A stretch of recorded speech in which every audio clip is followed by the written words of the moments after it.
Good morning, good afternoon, and good evening, everyone, wherever you're at in the world. Welcome to Last Drafts Baseball's live commentary of the Nippon Professional Baseball League.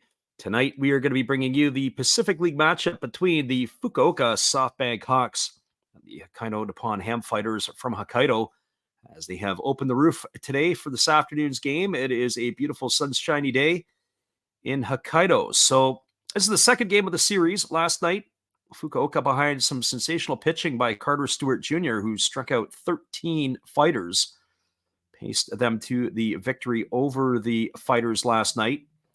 And so game two will be set here this evening. We aren't going to also stay on the airwaves again tomorrow, as we will bring the same two teams. It'll be 9 o'clock Pacific, midnight Eastern, as we have returned to the airwaves tonight on YouTube. We're first of all going to give you the starting lineups for the visitors from Fukuoka. It's a little bit of what I would call a slimmed down lineup from what they offered earlier in the series, being last night. Leading off in center field is number 23, Yukio Shudo. Batting second and playing shortstop is number 0, Hikaru Kawase. Hitting third and playing third base is number 24, Ryoya Kurihara. And the cleanup spot and playing first base is number 25, Hotaka Yamakawa. Batting fifth and doing the designated hitting is number 3, Kensuke Kondo. Batting in the sixth spot and in right field is number 32, Tetsuro Yanagamachi. Batting seventh and in left field is number 31, Tomoya Masaki. Hitting eighth at second base is number 33, Ryuta Hirose. And batting ninth and doing the catching is number 62, Takashi Omino. And they're going to be facing the tough right-hander for the fighters. It's going to be Hiromi Ito. Ito is 6-1 on the year. He's worked 78 and 2/3 innings. He's allowed 64 hits, 22 runs, 19 have been earned. He's walked 22 and struck out 66, and he's got himself an earned run average of 2.17. Well, the starting lineup now for the home team for the fighters, leading off and playing in right field is number 66, Chusei Manami. Hitting second in left field is number 53, Shin Mizutani. Batting third at third base is number 30, Yuya Gunji. And the cleanup spot and playing first base is number 2, Ariel Martinez. Batting fifth and doing the catching is number 69, and that's going to be Yuya Tamiya. Batting in the sixth spot and doing the designated hitting is number 99, Franmil Reyes. Batting seventh at second base is number 58, Taiki Narama. Hitting eighth at shortstop, number 4, Daigo Kamikawa Kabata. And batting ninth, the catcher, number 50, Ryota Isabata. And they are going to be facing the right-hander in his second season with the Hawks. It's Ryusuke Atsu. He's got a 5-3 record. He's worked 58 and 2/3 innings. He's allowed 46 hits, 15 runs, all of which have been earned. He's walked 11, struck out 49. He's got himself a 2.30 ERA. We welcome Spaceman. We welcome AS. We welcome everybody who's going to be listening to the ball game tonight, whether you listen live or on delay. We'll be back in just a couple moments. Your first pitch is just around the corner. We appreciate you guys for jumping in here with us tonight on the Last Drafts Baseball YouTube channel. We'll be right back in just a few.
Welcome back, everybody. Hiromi Ito is just starting his warm-up tosses, and we'll be ready to get this one going. Our friend Spaceman says that he is on the fighters tonight.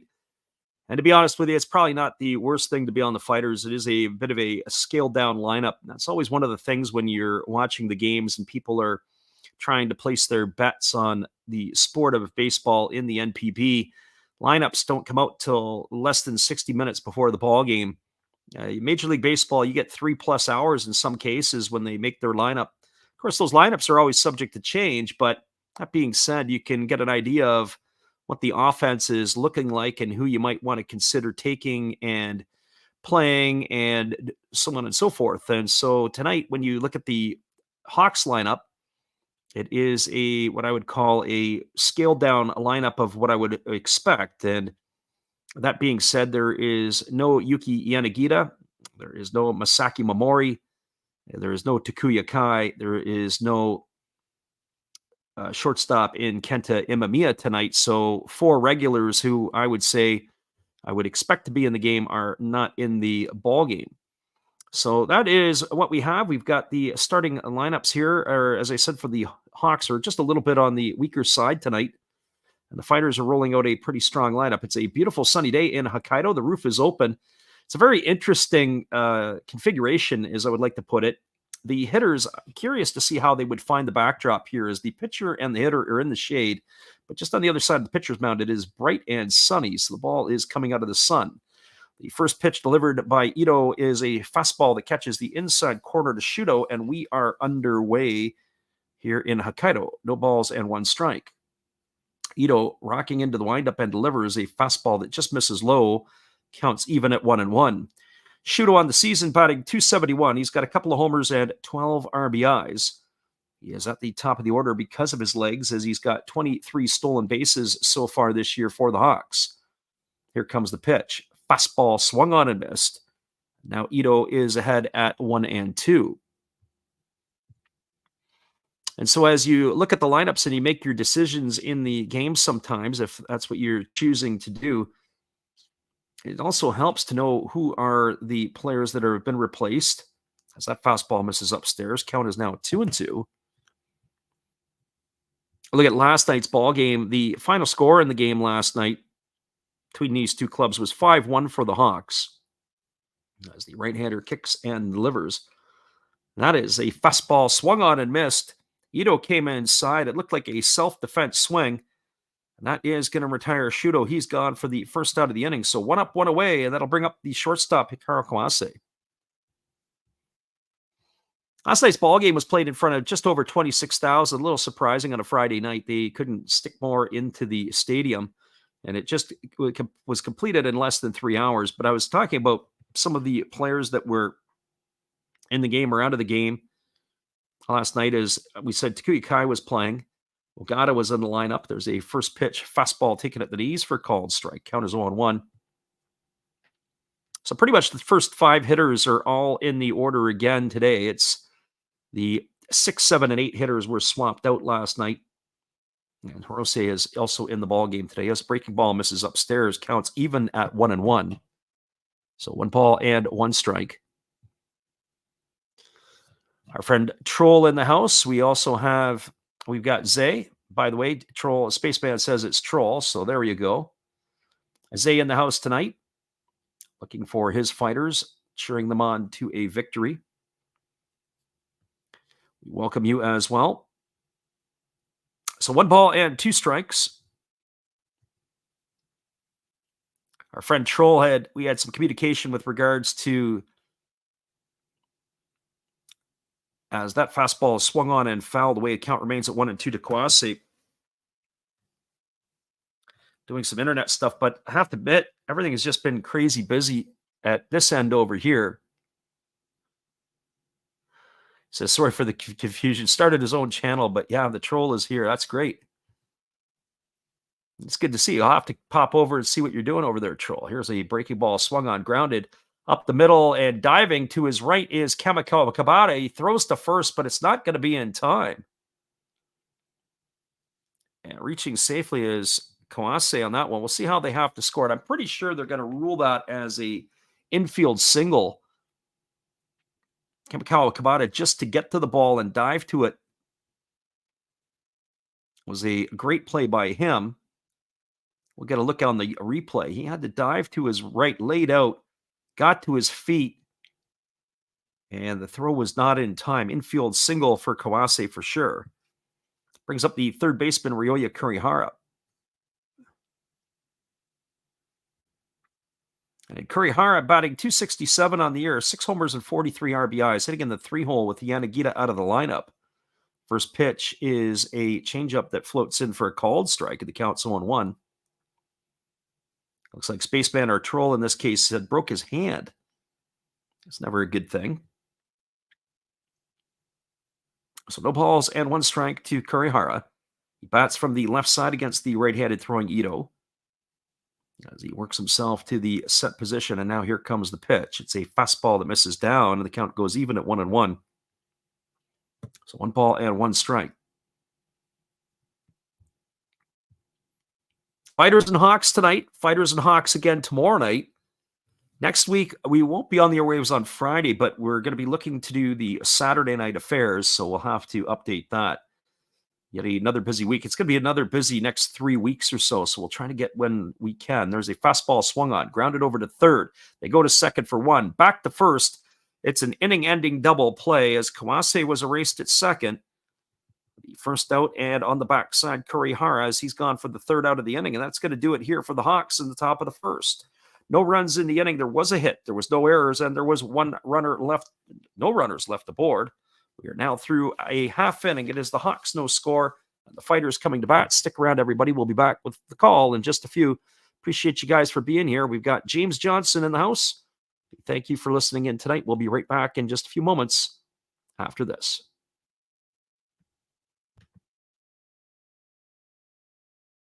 Hello, this is Eric Fox, formerly of the Oakland A's and Texas Rangers baseball teams. If you want to learn about Japanese baseball, see Coach Fred of Last Raps Baseball. If you want baseball instruction, see Coach Fred. If you want to learn about golf, do not go to Coach Fred. Fred, what kind of club is this? At Last Raps Baseball, we know baseball.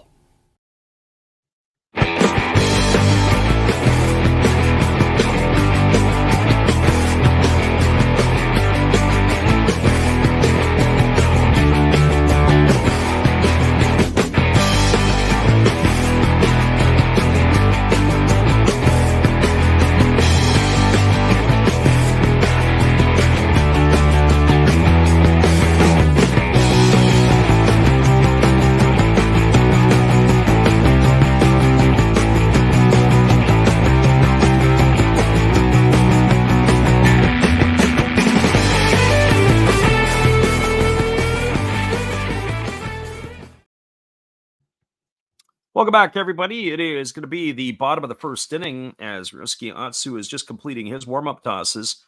It is going to be Chusei Manami, Shun Mizutani, and Yuya Gunji to face the right-hander here in the bottom of the 1st inning for the Fighters. Our friend Spaceman asks if it is the NBA's James Johnson. There's a whole lot of Johnsons that play in the NBA, and there is a James Johnson for sure, but I think the odds on that happening in our stream is probably quite low. Well, Chusei Manami steps in. He's hitting .264 on the year. The first pitch is a breaking ball that misses down and away, and the count is 1-0. 9 homers and 33 runs batted in. Our friend God is great in the house tonight. I have to ask our friend who is in Japan if we're going to try to get together this year. There's a fastball swung on and fouled away. We'll be there next month for about 10 or 11 days, end of August, early September. It's been a change in my itinerary. AS says the backdrop of this stadium is crazy if you look at the images. It is the roof that can open and close. It's very strange the way that the sun is projected here. As there's a breaking ball ticket for a called strike. It's now 1-2 to Manami. Just the way that the sun is, I'm not sure how it'll go throughout the ball game today, but as we mentioned, the pitcher is in the shade right now. There's a fastball swung on it. It's grounded deep into the 6th hole, fielded on the backhand by Kawase. He throws to first. Oh, what a great play by the shortstop, having to go deep into the 6th hole and firing across the diamond. That's going to retire Manami on a ground out 6-3 for the 1st out of the inning. He's in the books, and that is going to bring up the left fielder, Shin Mizutani.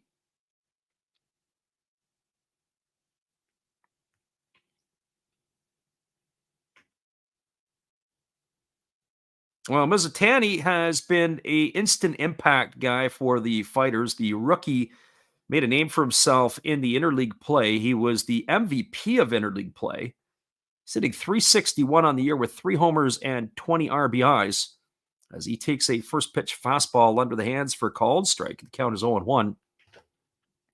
Batting from the right side here against the right-hander Atsu. As the pitch is ready to come, it's on the way. It is a fastball swung on it. It's grounded foul just past the bag at third base. Count now goes to 0-2. AS says the windows are crazy. Yeah, it's pretty interesting just the way that the stadium is configured.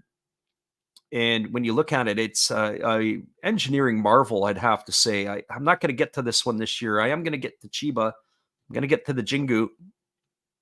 Maybe an outside chance of getting to Nagoya, but I don't know if that's going to happen as well. As that breaking ball misses down, the count is 1-2.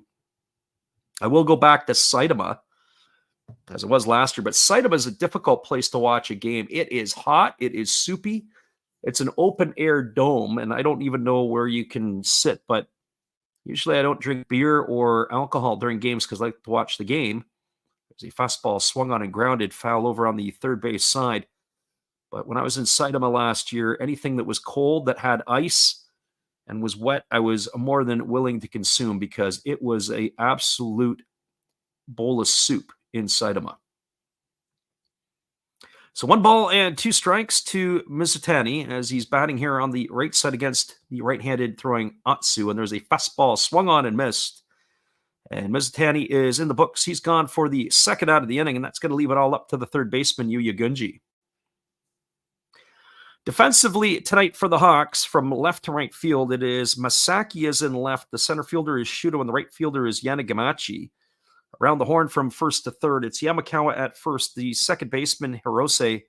Shortstop is Kawase, and the third baseman is Kurihara with the battery of Atsu and Umino. Yeah, says a little toasty in there. Yeah, well, I wouldn't even say it's toasty. It's just like you're sitting in sweat. There's a first pitch split finger that misses down for a ball. The count's 1-0. Going to try to move around like I did last year and trying to get about 6 or 7 games under the belt. And also try to get back to Yokohama for a singlet as well. Fastball swung on and ripped foul down the left field line. The count is 1-1. Tickets go on sale tomorrow for the game between the Giants and the Swallows. So I'll be diving all over that series, trying to secure my tickets for that one. It'll be Tuesday, Wednesday, and Thursday, and then probably try to get to Chiba and Saitama, or at least 2 games in the Swallows. There's a fastball swung on, chopped slowly to short. Kawase fields it. He throws on the run. Gunji's in the book 6-3, and that's going to do it here for the Fighters as they go quietly in their half of the first. No runs, no hits, no errors, nobody left the board. We are now through 1 complete inning. It is the Hawks no score and the Fighters no score. Stick around, everybody. The top of the second is just around the corner. We're glad you guys could be here with us tonight. Hang tight. We'll be right back after this.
Welcome back, everybody. We are cruising to the top of the second inning.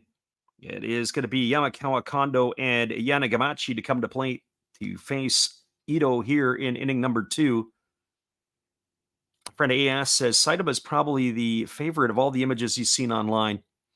I was there last year, and one thing I will say is their stadium, which is kind of neat. It's kind of sunken into the ground almost, and you enter. It's like a bowl. If you think of the University of Michigan football stadium or football, when you go in, you're in at ground level, but when you enter the stadium, you're right at the top, and you have to walk your way down into the bowl.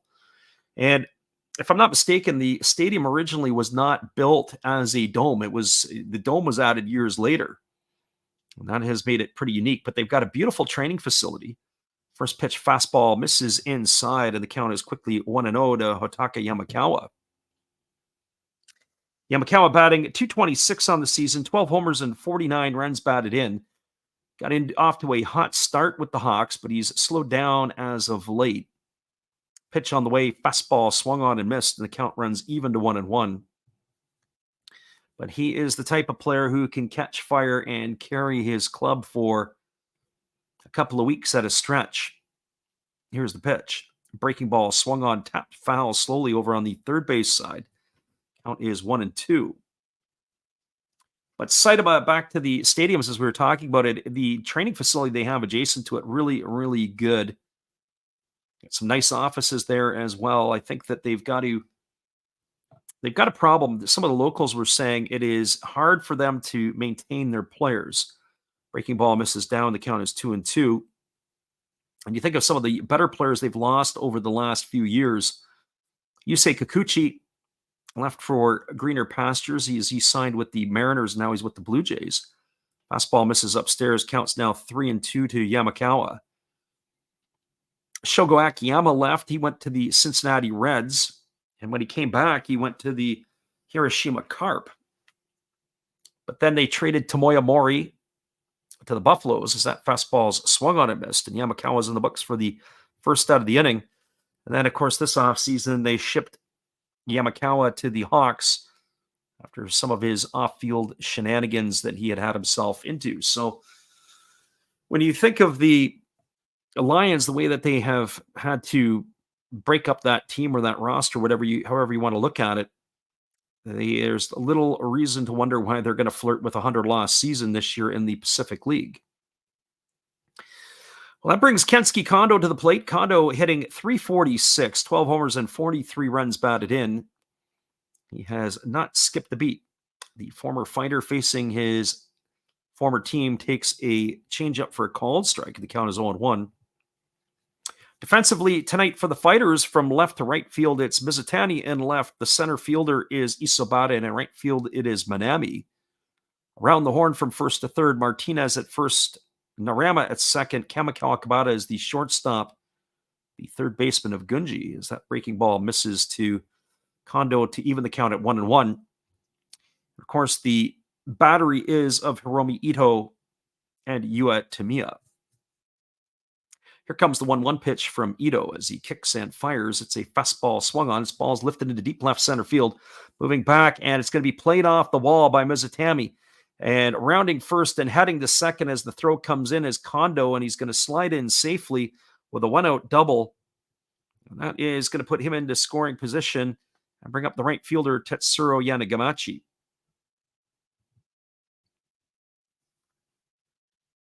So Yanagamachi coming to the plate, he's hitting .343 on the season, no homers and 11 RBIs.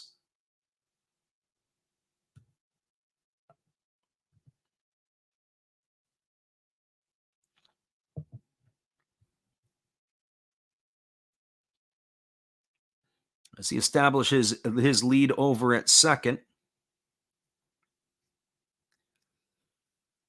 Yanagamachi digging himself in. And he's waiting here on the offering from the right-hander as he gets his sign from his catcher, Tamiya, and he works himself to the set. Here comes the pitch. Pitch on the way, breaking ball, taken for a called strike, and the count is 0-1. Spaceman says, thank God they run so slow. Not so sure about that. I think it's just Kondo that happens to run slow. That the relay was not very good. I don't like the way they did the relay. The shortstop was not in a good position. Had to take the throw. There's a fastball that swung on it. It's grounded to the right side, fielded by the second baseman Narama, who throws to first. It's going to be a ground out 4-3. Yanagamachi in the books for the second out of the inning. Advancing to third is Kondo. So he's at third base with 2 gone, and it's going to be all up to the left fielder, Tomoya Masaki. And Masaki on the young season hitting .269 with no homers and 3 runs batted in. But in fairness, Kondo is not exactly the most fleet of foot runner that the Fighters have. Or that the Hawks have, I should say. The one-time fighter, he had been dealt or had left a couple of seasons ago, his second season now with the Hawks. Hawks can pay the money. They can pay the players for sure, as that breaking ball is taken for a call and strike. Certain teams within the Japanese league can pay their players and pay their players handsomely. Curious to see where the Fighters are going to go down the trail here with this one. They had obviously sold off a number of their stars. Major League Baseball was able to get Otane, Kohei Arihara. Yu Darvish was also a fighter. Had to pay for their stadium somehow as that last pitch missed down. The count is 1-1 to Masaki. Masaki batting from the right side here against the right-handed throwing Ito. It's 1 ball and 1 strike. Ito works himself set. Here comes the pitch. Fastball swung on. It's going to be lifted foul into the seats down the right field line, and the count now goes to 1-2. So 1 ball and 2 strikes. For those of you who do check us out, we are also over on Twitch as well. We don't really do a whole lot on Twitch in terms of promoting our product. We just kind of run it out there, and maybe a few people come by and listen in, which we do get from time to time. Here comes the 1-2 pitch. It's a fastball that just misses off the outside corner. To me, I wanted that pitch, but the plate umpire wasn't buying any of it. It's 2 balls and 2 strikes to Masaki. That was a good call by the plate umpire. It was significantly outside. It was right over the white line of the left-handed batter's box. Spaceman says Imanaga. Imanaga actually came out of Yokohama. I got a chance to see him last year. As there's a breaking ball that is swung on and missed, they have to go down to first. And that is going to be a strikeout 2-3 on the putout. Masaki's gone for the third out of the inning. And it strands the runner Kondo in scoring position. No runs, 1 hit. No errors, 1 runner left aboard. We're now through 1.5. Your score is the Hawks nothing and the Fighters nothing. Stick around, everybody. We'll be back in just a couple. Our friend Spaceman said, hoping for the under 6. Yeah, you know what? On the days after the night game, sometimes that's usually a good play. We'll be back in just a few after this.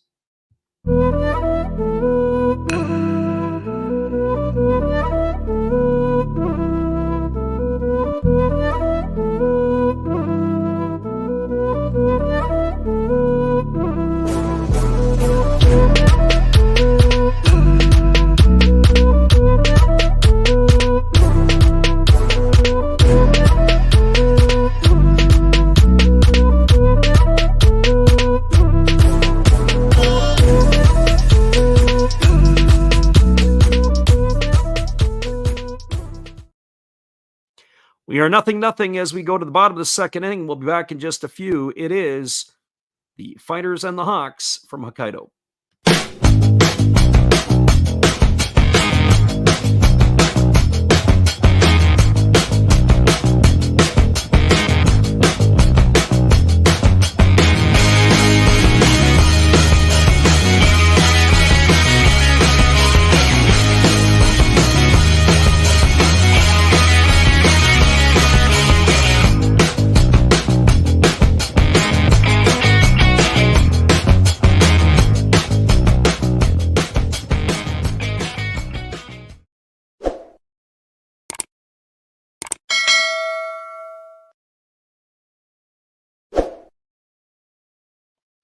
Welcome back, everybody. It is going to be the heart of the batting order to come to bat here for the Fighters. That means Ariel Martinez, Yua Tamiya, and Franmil Reyes to get things going here. Spaceman said they just popped another ump for betting about a month ago. I think it was Pat Hoberg. I don't know what exactly happened to him. There's a fastball swung on by Martinez. It's fouled away, and the count is quickly 0-1. A1 Multiverse says $5 on the Hawks. Let's get it. Well, not sure about that tonight. There's a fastball swung on and lifted foul. It's going to reach the seats. And we were talking about it earlier on about the lineup tonight that they've rolled out.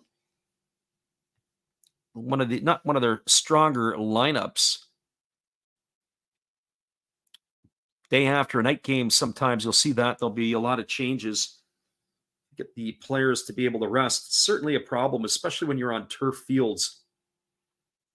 Playing on turf, I'm not sure how the field turf plays out so much. Never really had that opportunity as that fastball misses outside. The count is now 1-2.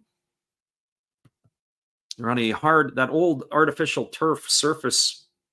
Play on a Friday night to come back the next day, you're stiff all over. It's like playing on cement. Here's the pitch. Breaking ball waved out and missed, and Martinez is in the books. He's gone for the first out of the inning. That is going to bring up the catcher, Yua Tamiya. A spaceman says hates the turf. One of the things that's going to be interesting in a few years down the trail is with all the turf fields, what damage that does to people, especially now that there's more turf available for youth play and just general use in sports across North America. Professional level, it used to be that's where you'd find it, and then it started to trickle in other sports about 20, 30 years ago. Fastball misses down, the count is 1-0. Remember when it used to be a big deal when a city got one turf field? Now there's multiple. Breaking ball that drops in for a called strike. The count's now 1-1. Spaceman says better off with thumbtacks and flip-flops. Yeah, that's absolutely right. Here's the 1-1. Fastball misses upstairs. The count now goes to 2-1. I was thinking about that with injuries as such when guys get hurt. 2 balls and 1 strike. Pitch is on the way. It is a breaking ball. It catches the outside corner. Count now goes to 2-2. Certain guys, when they get injured or they get hurt, rehabilitation time, how long it takes them to have to get back. Professional athletes got the long-term care, but the amateur athletes, not so much. There's a breaking ball swung on and lifted foul into the seats down the third base line, and the count remains at 2-2. Especially the rehabilitation, the amount you can get to physio and those type of things, if it's at your service. Here comes the 2-2 pitch. Fastball misses inside. It's now 3-2 to Tamiya. Only been a couple base runners in this game, and both have been by the Hawks. They have 2 hits so far in this one tonight. As the right-hander kicks and delivers, it's a fastball swung on and fouled away. The count remains at 3-2. Spaceman says, I'm not a fan of pushing pitchers 80 to 100 pitches anymore.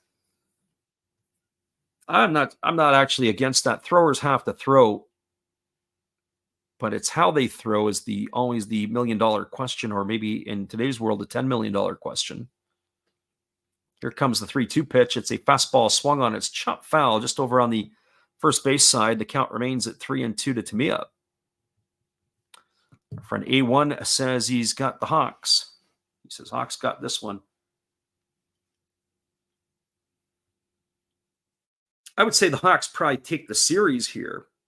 Other thing is that the Fighters, at least in my opinion, off to that great start, but now things are starting to catch up to them a little bit. There's a fastball swung on and missed. Tamiya's in the books. He's gone for out number 2. That's the 3rd strikeout tonight for Atsu. It's going to leave it all up to Franmil Reyes. I guess where I'm going with this is that when I look at the Fighters off to that great start, I thought at the beginning of the year that Hokkaido was probably not playoff ready. If you would have asked me, I would have figured they would have been better than Saitama. They would have finished 5th, and they would have been competing for the 4th spot. But Eagles and Marines battling it out for those 2 positions. So I think they're punching above their weight right now. There's a breaking ball swung on. It is grounded through the 4-hole into right field. Reyes is gonna make it safely to first, but the right fielder Yanagamachi came up looking like he wanted to throw to first base. And that is a single here for Reyes as he is aboard. Swaggy Dream in the house says, who do you think wins this tonight? As I said before, as you've walked in here, it is, in my opinion, I think the Fighters will even the series here tonight, but I do think the Hawks will win the series. So Reyes aboard with a 2-out single, and that is going to bring on the second baseman, Taiki Narama. As Narama steps in here, that's the first hit for the Fighters tonight, as that breaking ball drops in for a called strike. The count is 0-1. AS says exactly. John Smoltz was talking about what's blowing up the young arms is how they're throwing. Yeah, it's how you're throwing. It's not how much you're throwing. As I say, throwers have to throw, but the technical pieces, as there's a chopper back to the pitcher, Atsu fields it. He flips it underhand to first. That is going to do it here. I'll come back and talk about pitchers and arm action in just a few, but we had no runs in the inning. There was a hit by Franmil Reyes. There was no errors and one runner left aboard. You're now through 2 complete. Your score is the Hawks nothing and the Fighters nothing.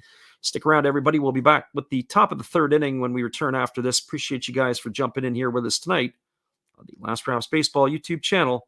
We'll be back in just a few.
Welcome back, everybody. The Hawks are coming to bat. It'll be the 8, 9, and 1 hitters here to face the Fighters.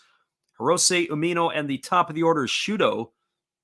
Then we'll come to face Hiromi Ito here in inning number 3. For those of you who jumped in with us tonight, we're talking about pitching and how it's being used. I'm even going to throw something else because we do have some people who like to bet and gamble. As our friend Spaceman says, I don't see them going backwards, though. You're right. I think they're on, but here's what I see that's coming and will be coming quicker, especially now that gambling is in baseball and prevalent in baseball. I can see a lot of teams going to the openers like the Tampa Bay Rays have been using, and some of the other teams in more recent years, San Fran as well. Fastball to Hirose misses down for ball, counts 1-0. Hirose batting .270 with 2 homers and 5 RBIs. As the pitch is on the way, and there's a breaking ball that misses down in the way. The count's now 2-0. So I'll throw it to you like this. You're going to get the 7th inning pitcher in the first inning. You're going to get the 8th inning pitcher in the second inning. And then the starter comes out for innings 3, 4, 5, 6, 7, and maybe 8. And the closer pitches the 9th. Breaking ball drops in for a called strike. And so from a people who are betting perspective, unlike when Garrett Cole starts the ball game in the beginning in inning number 1, now he's rolling out in inning number 3 for 6 innings. And so you don't actually get a starter who's going to start like that anymore. There's that breaking ball misses down and away. I can just see that evolving. I'm not sure every team would adopt it. I'm not sure every team would go to that model, but I could start to see more teams do that more frequently. So 3 balls and 1 strike as the pitch to Rosie misses inside. It's going to be ball 4 as he is aboard with a leadoff walk, and that is going to bring up the catcher, Takashi Umino.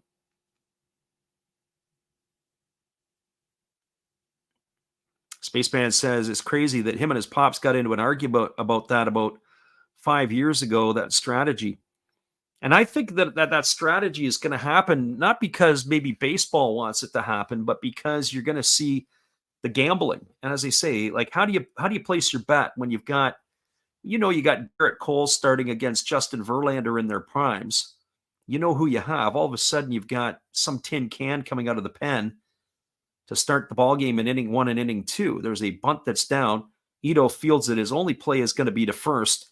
That's going to be a sacrifice, a 1-4. Amino is in the books for the first out of the inning. Advances Hirose into scoring position, and it's going to bring up the center fielder, Yukio Shudo. Our friend A1 says that Sanchez went 9 for the Phillies today. I haven't really taken a look at the scores across the MLB today. Not that I didn't want to. It was more along the lines of I watched a little bit of the Tigers-Angels game, as well as they cut the walk-off by the Giants against the Dodgers tonight. And I saw the Blue Jays at one point had a 3-1 lead. I walked away from the television, came back, and they were down 7-3, and then it was like 16-5 for the Yankees. The Bronx Bombers bombed them. There's a breaking ball swung on and grounded foul over on the first base side. Count is quickly 0-1. Spaceman said, yeah, the main starter is going to go the fourth inning and on. Well, one of the things that they did in the minor leagues a few years ago with the Houston Astros, Bob Cluck was involved with it. He was sort of their pitching coordinator, as they ran a piggyback system. But the piggyback system was to develop starting pitchers and longer pitchers. Breaking ball swung on, lifted over on the left side of the infield. Moving over underneath it is Kamikawa Kabata as he calls off the third baseman Gunji, and he makes the catch. It's going to retire Shudo as he's going the books as a pop-out to short. So 2 gone in the books. It'll bring up the shortstop, Hikaru Kawase. Kawase is a 1-for-1 today as he's got a single in his only trip to the plate. It was an infield variety. So just that another thought there on the strategy of the pitchers or the starting pitchers or the relievers. As I think, what I think is going to happen is you're going to see the starters come in, as I say, in that 3rd through 7th. But the piggyback system that Bob Cluck used, breaking ball taken for a called strike. Clucky, what they would do is he would use the pitchers. A starter would come in for about 75 pitches, 90 pitches, whatever it was that they were taking him to. And then they would bring in a bridge guy, a reliever for an inning or two, and then they would bring another starter in. So it's almost like 4 innings to start, your reliever, and then another 4 innings from another starter. But they were trying to do that to develop starting pitching. As that breaking ball misses down, and the count's 1-1. Our friend AS Multiverse said Bryce and Schwarber didn't play. I think both of those players landed on the injured list today. I'm not sure what Schwarber's issue is, but it was a hamstring issue for Harper.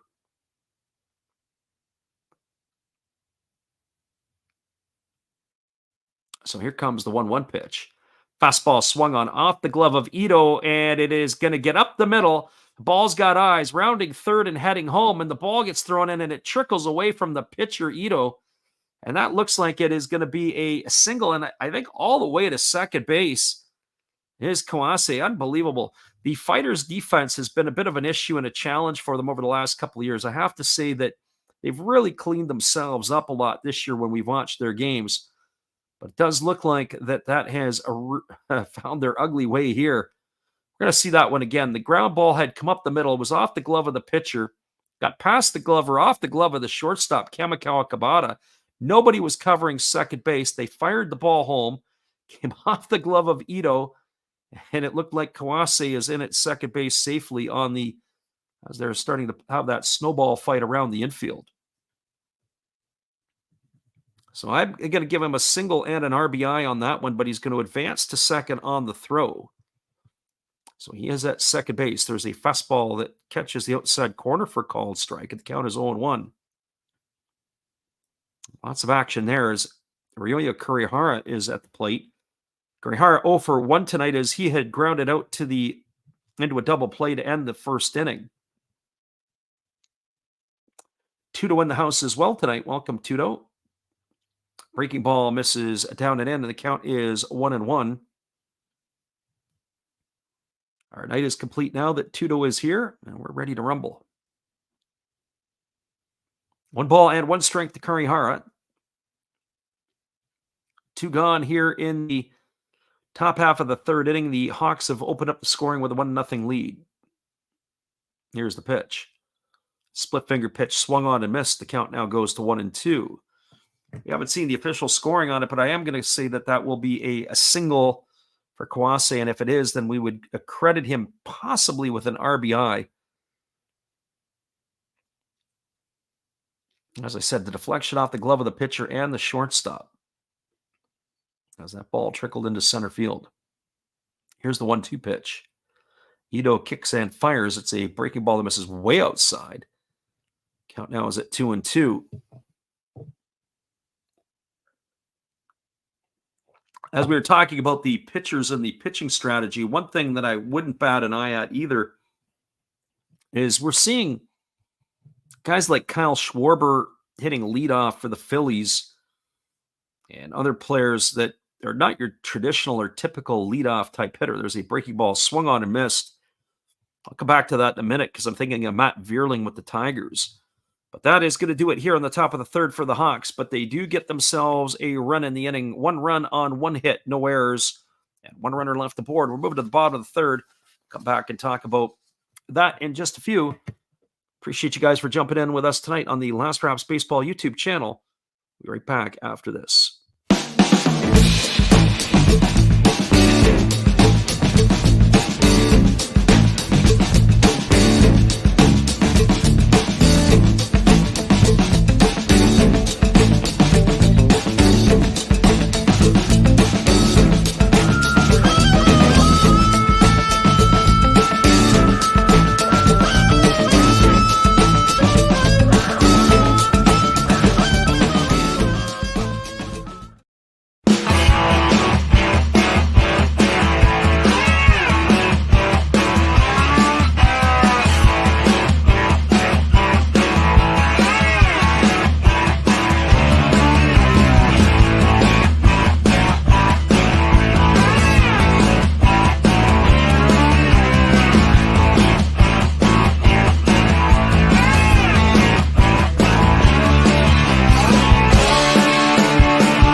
Welcome back, everybody. We are moving to the last half of the third inning. It'll be the 8, 9, and 1 hitters to come to bat for the Fighters. Kamikawa Kabata, Isobata, and the top of the order, Manami. Face the right-hander, Ryosuke Atsu. We were talking a little bit about how the game has changed and the way they use the pitchers. Schwarber hitting leadoff, guys like Vierling hitting leadoff, guys who can't run. And I honestly believe that it is the mindset of this generation of general managers that are using lineups that are sent down. Managers aren't making lineup. It's the guy that's sitting up in the booth that are sending down. It's the statisticians. As Kamikawa Kabata waits on the first offering here from the righty Atsu, and he takes a first pitch fastball upstairs for a ball. Managers don't make the lineups anymore. It's like they run their computers and they put it in, and it's strange and just how the lineups will change and fluctuate on a daily basis. Breaking ball, take it for a called strike, and the count now goes to a ball and a strike to Kamikawa Kabata. On top of that, as I said, you've got guys that are slugs at the top of the order, plugging up the base paths. Fastball swung on, and that is going to be a looping liner caught by the second baseman, Hirose. That is going to put Kamikawa Kabata in the books for the first out of the inning. 1 up and 1 away. It'll bring up the center fielder, Ryota Isobata. But it's definitely a change in philosophy of how teams are constructed, how they're put together. And I also wonder if it's a lack of athletes or athleticism in the game today. You watch some of the players that are playing, and our friend A1 was talking about Vierling, breaking ball taken for a called strike by Isobata. I don't know where you play Vierling. Yeah, he's kind of a third baseman, but he's not good enough to be an everydayer. They played him in center field tonight. Looks like a college linebacker playing center field. There's a breaking ball that misses down. It counts 1-1. And there are a lot of those type of players in baseball today. They don't offer the speed, the athleticism. I'm not saying that he's not a strong guy. I'm not saying he's not going to hit you 20 homers, but honestly, I really don't know how you play him. Where you hide him defensively. There's a breaking ball swung on. It's grounded over to first. Fielded neatly by the first baseman, Yamakawa, and he steps on the bag. East Sabata's gone on a ground out to 3. He's out for out number 2. That is going to bring up the top of the order in Chusei Manami. When I think of certain teams, and I think of the Yankees, Volpe, I believe, was hitting leadoff the other night. If they had somebody, I don't say better, but somebody in the number 2 hole that could run a little bit better, and then you bring up Judge, Stanton, and Soto, you got some big bashers to follow. Get the rabbits on base, get them around the base paths, and you got the run producers to follow next. Fastball swung on and fouled away, and the count is 0-1. But to me, to have a big slug at the top of the order, can't get around the base paths, makes it really, really difficult. You're just trying to play for home runs. Spaceman says he leads off every night. Yeah, last year, I don't follow the Yankees tightly as that breaking ball misses down. The last year, he was at the bottom of the order. I think he was hitting 8th and 9th. But yeah, he's long-term. I would think Volpe, probably the next 6-7 years, we're going to see him at the top of the Yankee lineup. There's a breaking ball that's taken for a called strike. The count now goes to 1-2. I don't know where they've got. Well, he's injured right now, but I thought Rizzo was more in the 2 hole early in the year. But of course, they've had to make adjustments with him being injured. So 1 ball and 2 strikes as the right-hander delivers a fastball that is lifted foul. It's going to reach the seats. It's going to reach the second deck down the right field line. It's going to keep the count at 1-2 to Manami. Yeah, says that Verdugo has been a good addition for them. Yeah, in a quiet way, he has been. He's kind of been, I don't want to say unnoticed, but obviously the Red Sox and the Yankees don't make a lot of moves together as that fastball misses outside. It's 2-2 to Manami. He's been a productive player in the Bronx.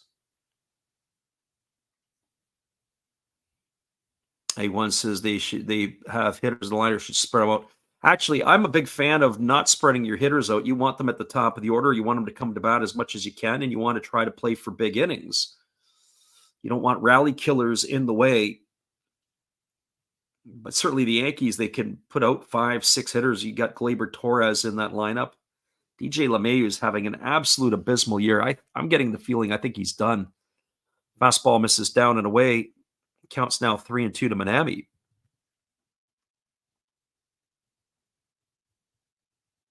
Spaceman says Verdugo, Stanton, DJ clogging it up. Yeah.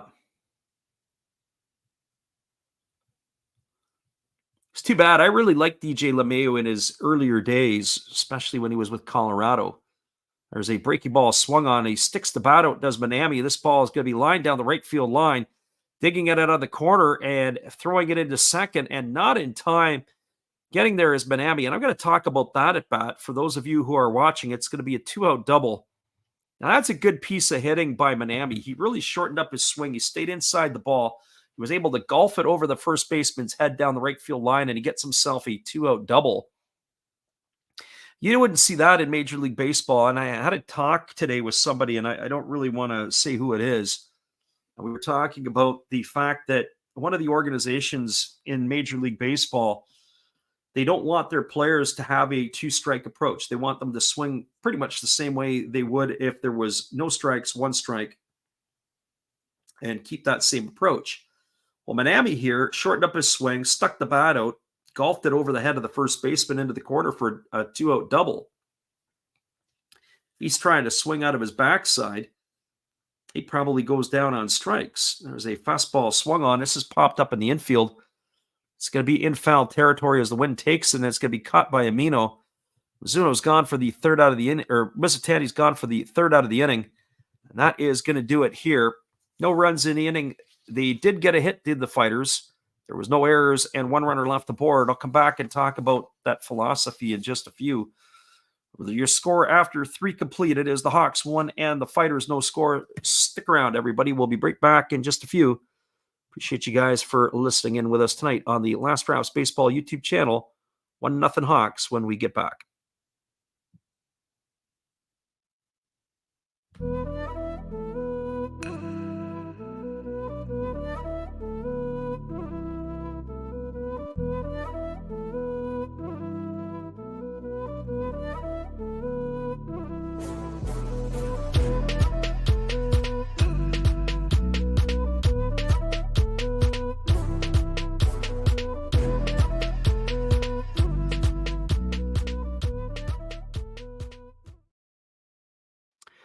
Here's our good friend Steve Rademacher. Be sure after the game to check out his channel as he does support us each and every way. Hang tight, everybody. We'll be back in a few. This is Steve Rademacher, and I'd like to introduce you to my channel if you haven't seen it before. These are all the things I enjoy: sports, autographs, relics, non-sports Hall of Famers, pseudo-sports, Star Wars. That's my channel name and my name, and I would really appreciate it if you would come check me out and maybe even subscribe if you like it. Thank you for that for now, and back to your ball game. Welcome back, everybody. It is going to be the heart of the batting order to come to bat for the Hawks here in inning number 4. Yamakawa, Kondo, and Yanagamachi to face the right-hander Ito on for his 4th inning of work. As the first pitch is on its way here to Yamakawa, and it's a breaking ball swung on and missed. The count is quickly 0-1. Yamakawa 0 for 1 tonight as he struck out his first time up back in the 2nd inning. As the right-hander kicks and delivers, it's a breaking ball that misses down and away, and the count goes to 1-1. Kondo, the big fella here, as we said, he's got 12 homers on the year, and he's kind of stalled a little bit. The month of June had not been kind to him. Breaking ball misses down, and the count goes to 2-1. Our friend AS says, yeah, DJ is washed. Unfortunately, LeMahieu, when I looked in, it was like a $170. Fastball swung on and fouled away. The count's now 1-1 to Yamakawa. That's too bad because not only when he played in Colorado, and if I'm not mistaken, LeMahieu originally was a Cub draft pick. Ended up in Colorado and was pretty good, but I think injuries has started to slow him down a couple of years ago. And he's just at the twilight or at the last gasp of his career right now. There's a fastball that misses down and in. Counts 3-2. I don't know what he's got left on a contract, but one would have to think that this will be his last year in pinstripes. Here's the 3-2. Breaking ball swung on, chopped slowly down the third base line, but it's just going to roll foul. They couldn't get it quick enough. It's going to remain at 3-2 to Yamakawa. So 3 balls and 2 strikes it is. Our friend says, Spaceman says, announcer's jinx. I don't know about that. So 3 balls and 2 strikes to Yamakawa. He's leading off this inning here in inning number 4. As Hito steps off and he has a good chuckle at something as Yamakawa gets back in the box. So the right-hander works himself to the set. Here comes the pitch. Fastball swung on, popped up foul, and it's going to reach the seats behind home plate. Count remains at 3-2. Interesting story about the field in Hokkaido is that there's a minimum distance. I believe it is 60 feet from the point of the plate to the stands behind home plate. And that's a professional distance, or at least what it has to be. And if I'm not mistaken, Hokkaido is actually shorter than that. It's about 3 or 4 feet short. So that fastball swung on and lifted foul into the seats, and the battle continues here. So still 3-2 to Yamakawa. Kensuke Kondo waiting his turn on deck. Right-hander Ito kicks and delivers. Fastball swung on, lifted foul down the right field line, and the battle continues. It's going to be the 10th pitch of the at-bat coming up here to Yamakawa as he's having Ito really work to earn this one. Very upright stance here from Yamakawa. He rests the bat on his shoulders, and now he's ready for the pitch from Ito. As he kicks and delivers, another fastball swung on it, another ball lifted into the stands. I always say in the NPB games, we're always good for one marathon at bat in the game. Apparently, this is it right here, as this is going to be the 11th pitch of the at bat, if my math is correct. So here comes the offering from Ito, 3-2 on the way. It's the breaking ball that misses down. Holding up as Yamakawa, but not so, says the first base umpire, as he goes up with the right hand, and that battle is over. Put a W in the column there for Ito. It's a strikeout in the books, but a great and bad indeed it is for Yamakawa, as he took him 11 pitches, be able to get him out. We'll get a look at the replay on that. Yeah, I guess he didn't hold it up, says the first base umpire. So one of the books, and Kensuke Kondo coming to the plate. Kondo had a double, but was stranded at third back in the second inning. Our friend Zay says, thank you, ump. Yeah, I agree. I think that one there was a generous call. There's a fastball that misses inside, and the count is 1-0 to Kondo.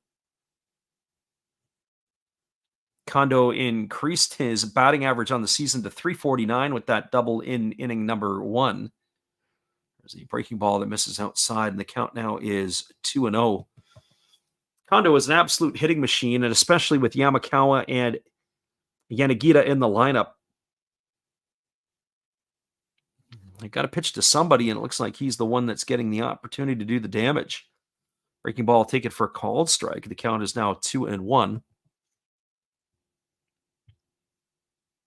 So 2 balls and 1 strike it is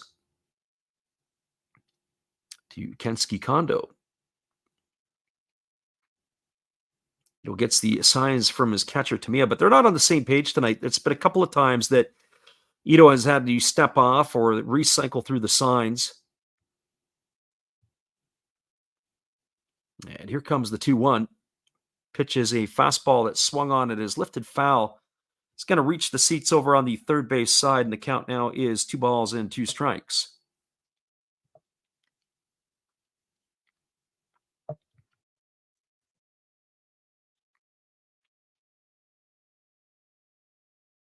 Say says he just found out about Orlando Cepeda's passing. Yeah.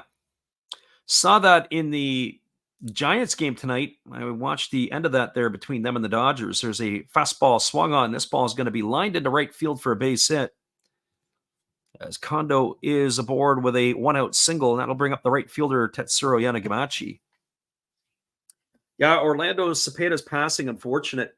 You know, the Giants have had a rough month of June. I bet they can't wait to 2024 to come to an end. Losing Willie Mays and now Orlando Cepeda. I believe Cepeda was 86 years old, a little bit younger than Willie.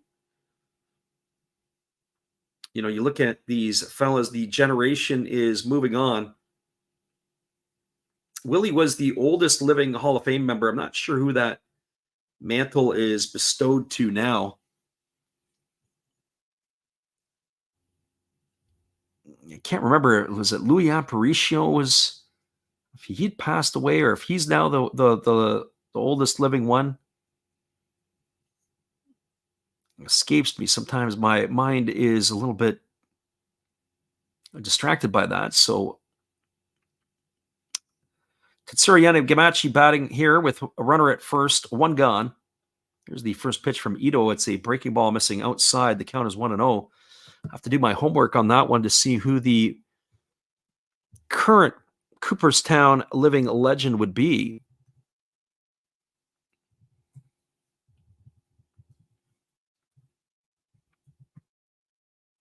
It is Louis Aparicio that is I believe, the oldest living one. There's a breaking ball swung on. This ball is going to be looped over the head of the second baseman. It's going to get down for a base hit. Stopping at second is going to be Kondo, and now the Hawks have got something brewing here. They got runners at first and second with 1 gone, and it is going to bring up the left fielder, Tomoya Masaki.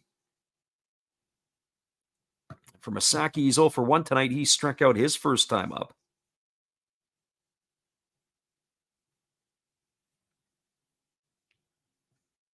So Ito finding himself in some difficulty here in the 4th inning. I have to say, the starter for the Fighters has not been as sharp as I would have expected tonight for Ito. He's got himself a pretty solid lineup. They're going to have to try to hit themselves out of some trouble, it looks like, here tonight. So Masaki standing in, batting from the right side here against the right-hander Ito. The first pitch is on the way. It's a fastball swung on. It is lifted into straightaway center field, and it's going to get over the head of the center fielder. It's going to get off the wall, and Isobata is going to have to chase it down. 1 run is in, rounding second and heading to third. As the throw came to the plate, it was cut off by Tamiya as he had to come up the line. And it is going to be a triple for Masaki. He's knocked in a pair, and the Hawks now have themselves a 3-0 lead here in the fourth inning. I have to say, that ball off the bat of Masaki just kept carrying right over the head of the center fielder Isobata. And 3 runs now on the board here for the Hawks. 2 here in inning number 4 have put them out to that 3-0 lead.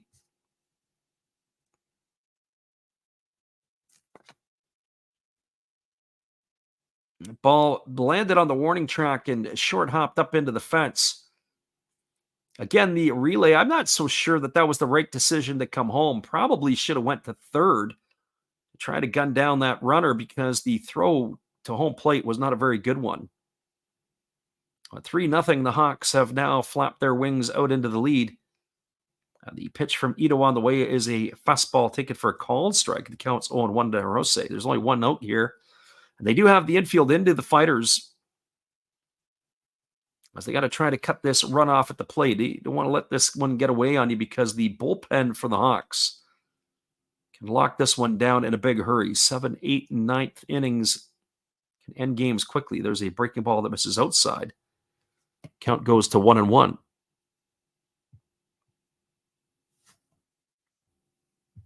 Troll says, good game. Well, it's never over till it's over, or at least until the fat lady sings.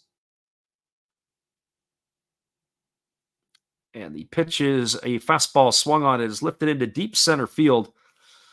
Moving over underneath it is Isobati makes the catch, tagging at third and heading home. The throw is a little bit offline, and it's not in time as Masaki is going to score. That's going to be a sacrifice fly to 8 off the bat of Hirose. He's going to get himself an RBI. He's gone for the second out of the inning and cruising home with that run. Masaki has now made the scoreline 4-0. Well, I will say this to our friend Spaceman, that the under 6 is probably in greater jeopardy than anything else. Ito just doesn't seem to have the Ito stuff I would have expected tonight. So 4-0 lead here for the Hawks. It's going to bring Takashi Umino to the plate. He officially does not have an at-bat as he had a sacrifice bunt his first time up. It's a breaking ball taken for a called strike. The count is 0-1. Spaceman said it was AS who wants the under. Spaceman says he doesn't do the totals. There's a breaking ball that misses down, and the count's 1-1 to Umino. Oh, maybe we got ourselves a good old-fashioned slugfest here tonight. As I said at the opener, curious to see how the stadium is going to play with the roof open. Last pitch fastball misses upstairs for a ball. Count now 2-1 on Umino. Ito kicks and delivers. It's a fastball swung on. This ball is lifted into left field. Coming in on it is the left fielder Mizutani, and he's going to make the catch as he battles the sun, and that is going to do it here. But they got 3 runs in the inning, did the Hawks, on the benefit of 3 hits. There was no errors, and there was nobody left aboard. Moving to the bottom of the 4th inning, it is the Hawks 4 and the Fighters no score. Stick around. It's Saturday afternoon baseball in the NPB. When we return after this, appreciate you guys for jumping in here with us tonight. 4-0 for the Hawks after this. Swagger down the street with your red lips and funky beat. You better hold your head up to the sky. I'm gonna roll with you till the day I die.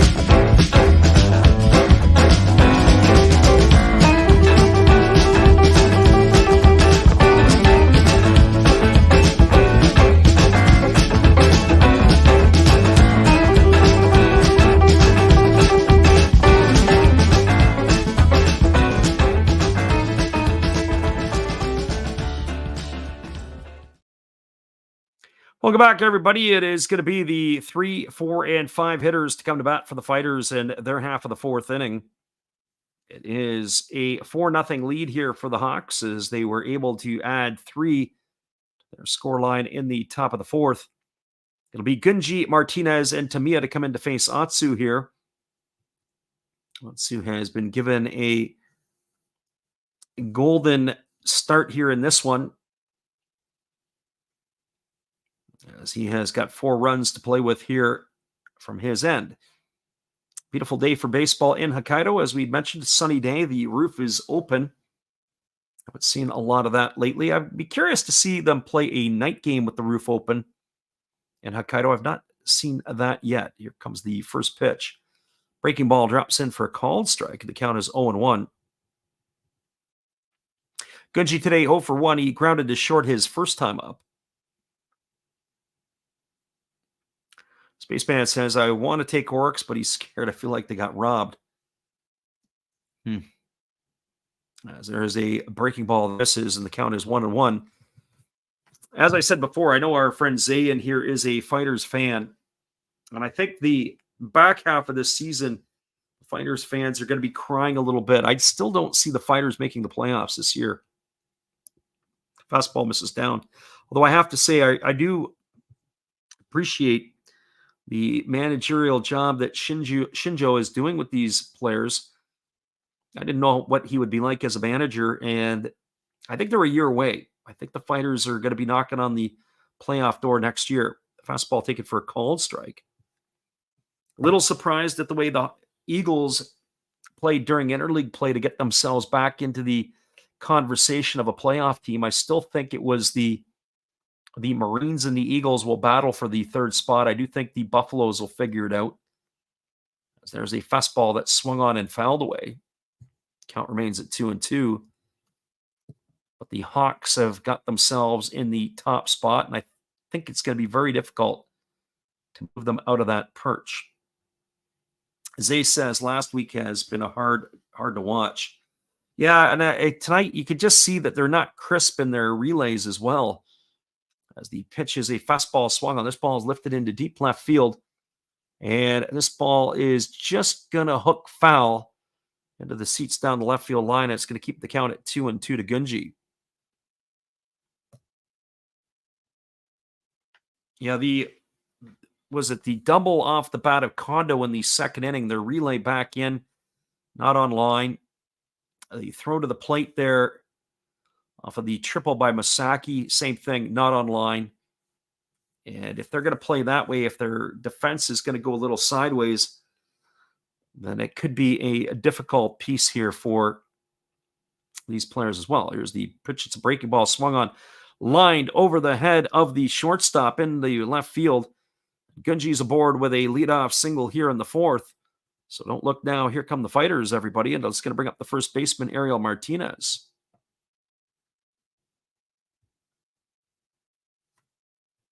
And for Martinez, he is 0 for 1 tonight. He has struck out his only trip to the dish. He's got himself 8 homers and 33 runs batted in. He's another positive presence in the Fighters lineup. Just his presence being there, at least I believe that Ariel Martinez is a real settling effect on the younger players that the Fighters are rolling out day to day. So Atsu works himself to the set position. Here's the pitch. Fastball on the fist, fouled away. Count is 0-1 to Martinez. Cuban-born player in his second season with the Fighters, began his career with the Chinichi Dragons. And at one stretch, he was the first import catcher in 20 years to suit up in the NPB when he was doing that for Chinichi. And here comes the 0-1 pitch. There's a breaking ball swung on, chapped slowly up the middle. Fielded by Kwasi, goes to second for one, back to first. It's going to be a double play. That's going to be of the 6-4-3 variety. Gunji gone for the first out. Martinez gone for out number 2, and it'll bring up the catcher, Yua Tamiya.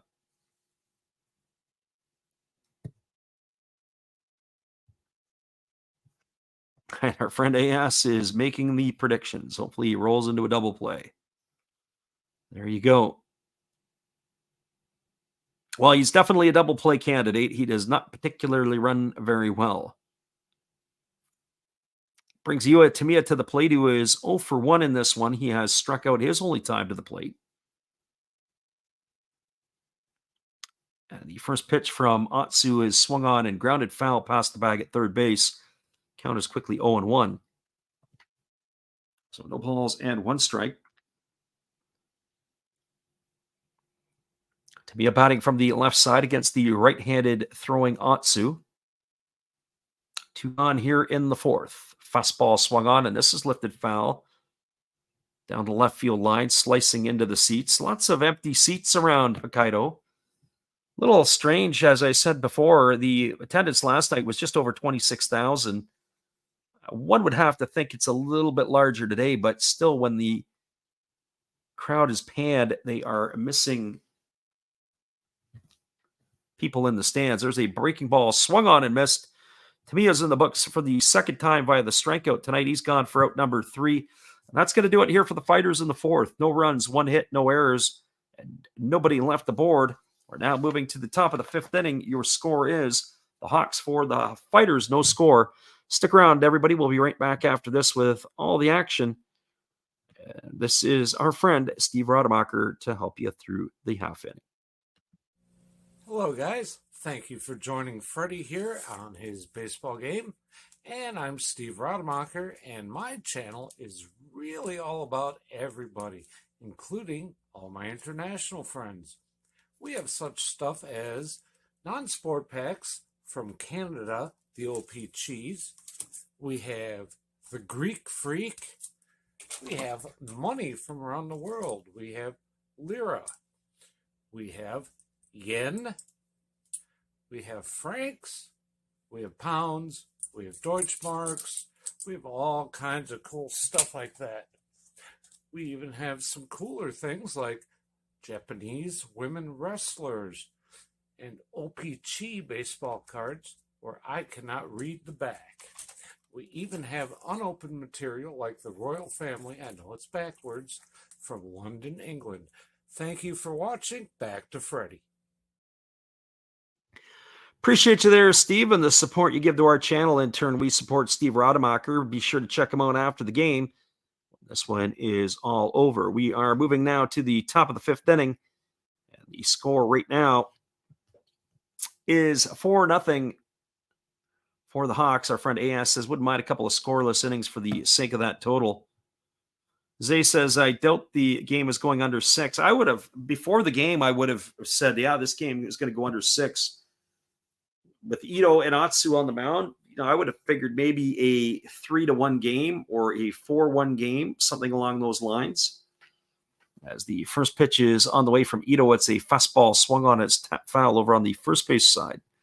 It's the top of the order, Shudo, Kawase, and Kurihara batting here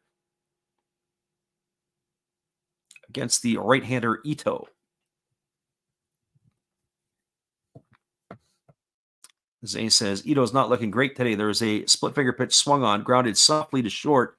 Kamikawa Kabata fields it. He goes to first. It's a ground out 6-3 for the first one in the books.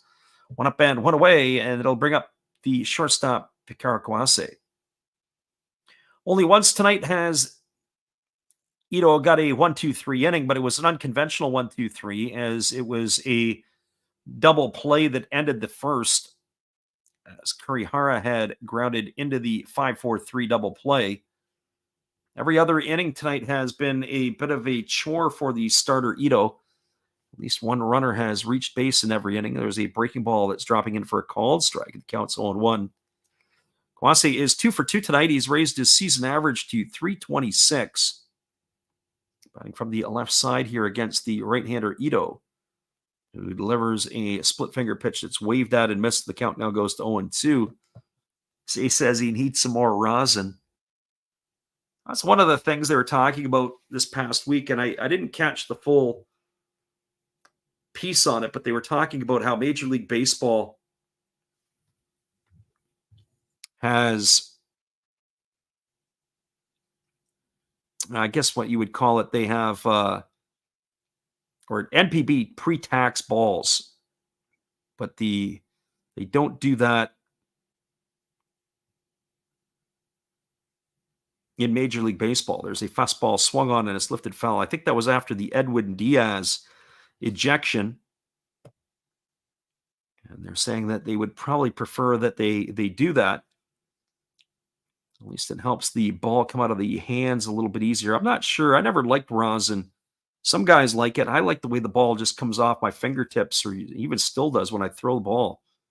Can really spin it. There's a breaking ball that misses up and away, and the count is 1-2. Some guys like the use of rosin, but it really depends on how that ball comes out of your hands.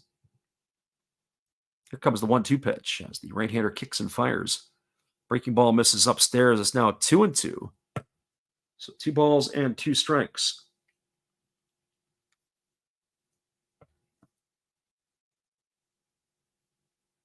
And the right-hander now kicks and delivers. Here's the pitch. It is a breaking ball, waved out and missed. Kawase was holding to see if the catcher would hang on, but he's in the books for the second out of the inning. So 2 up and 2 away, and it's going to leave it up to the third baseman, Ryoya Kurihara.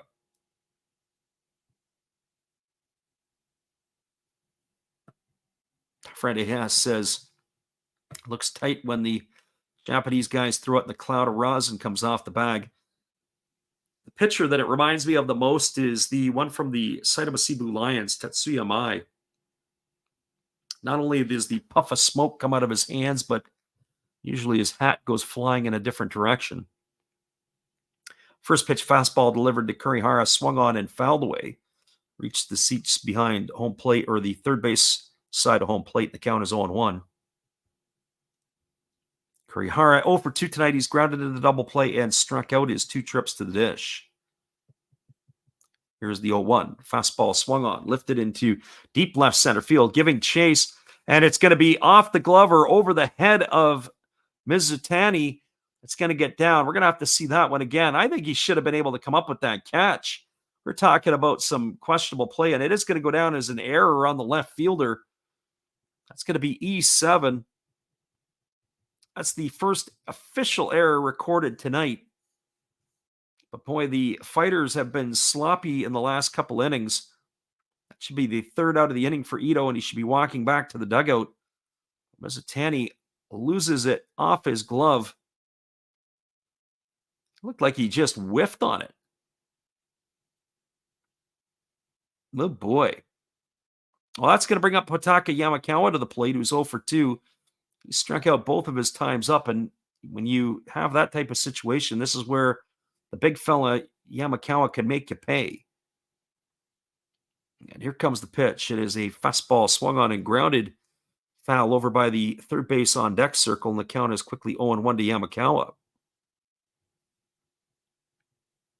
He says, how did he miss it with those shades? I don't know. That was a complete whiff. Here comes the 0-1 pitch as Ito checks the runner at second. And it's come inside and it has hit Yamakawa. Now the question is, did it get the end of the bat or did it actually hit him? And it looks like he has been hit with the pitch. So he's going to make his way over to first base. It's going to put runners at first and second. That's going to bring up Kensuke Kondo to the plate. Not exactly the hitter that you want to have coming to the plate, with a pair of runners on.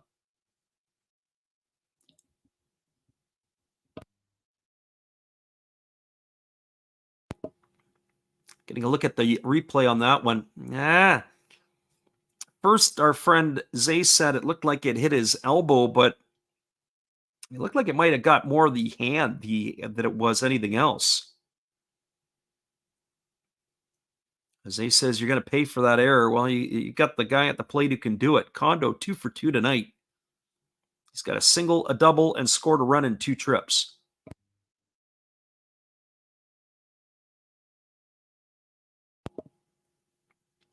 Right-hander against the left-hander as Ito works himself to the set. Here's the pitch. Fastball misses down and in, and the count is now 1-0.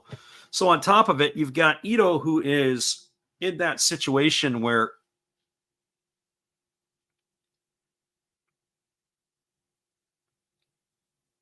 I guess you would put it, he's probably added an extra 1, 2, 3, so far 3 more pitches to the pitch count.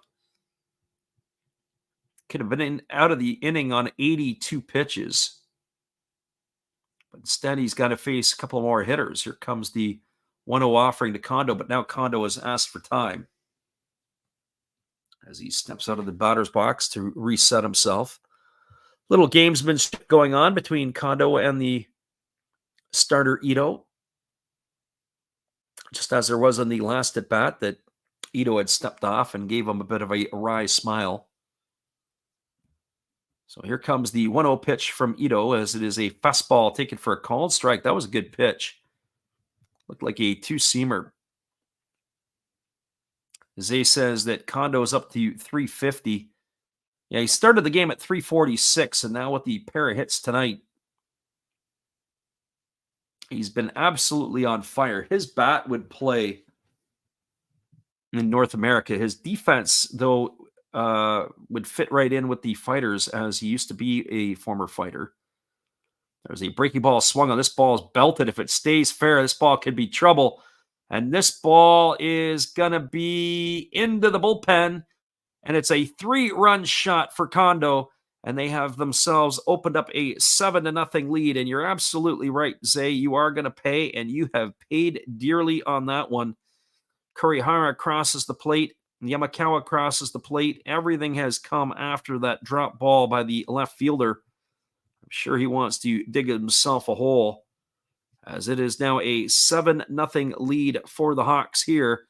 And you can kiss that over-under of 6 goodbye, and we're not even through the 5th inning yet. To our friend AS. Had to wait to see if that ball, it was absolutely smoked. That ball was up in the air big time as it came down. I don't know if they've got anybody up in the bullpen. I'm sure they do now. As I'll let Ito finish off this one here. AS says I should send him an invoice. Troll says he's out. Waiting for the Oryx game. There's a fastball that misses inside, and the count is 1-0. Well, we're going to hang in and stay here with us. Just stay there with it. We'll have to see how this game all plays out. Who knows? Maybe we're going to see the greatest fighters comeback in NPB history. There's a fastball swung on and is grounded foul over on the first base side. The count goes even to 1-1 on Yanagamachi. Yeah, the one with the goat horns is definitely the left fielder, Mizutani. The rookie made a rookie mistake, not being able to catch the ball. You can't, it's not mental errors. Mental errors I hate. Physical errors I don't like either, but there's a breaking ball that is swung on and missed. 1-2 on Yanagamachi. But you at the professional level, you've got to make routine plays routinely. And that was about as routine a fly ball to end the inning as you could imagine.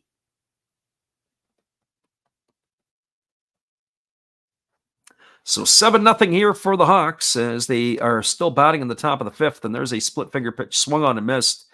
Yanagamachi is in the books for the 3rd out of the inning, and that will do it here as the Hawks add 3 more runs to the board.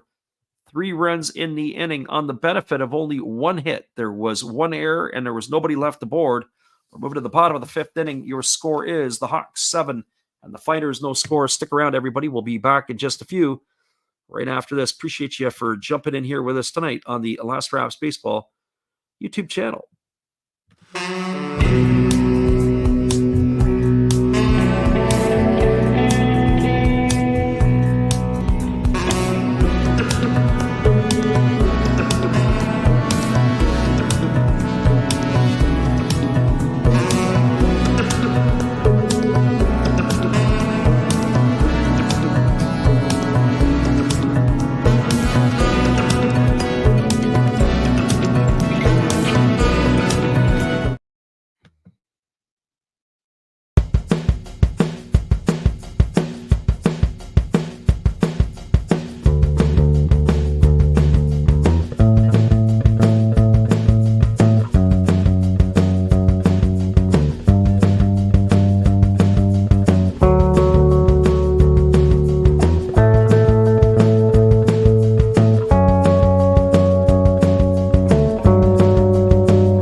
Welcome back, everybody. It is going to be the bottom of the fifth inning, and we've got Franmil Reyes, Taiki Narama, and Daigo Kamikawa to come to bat. I have to say that the young fella, probably nobody feels worse than he does in the dugout for having whiffed on that ball.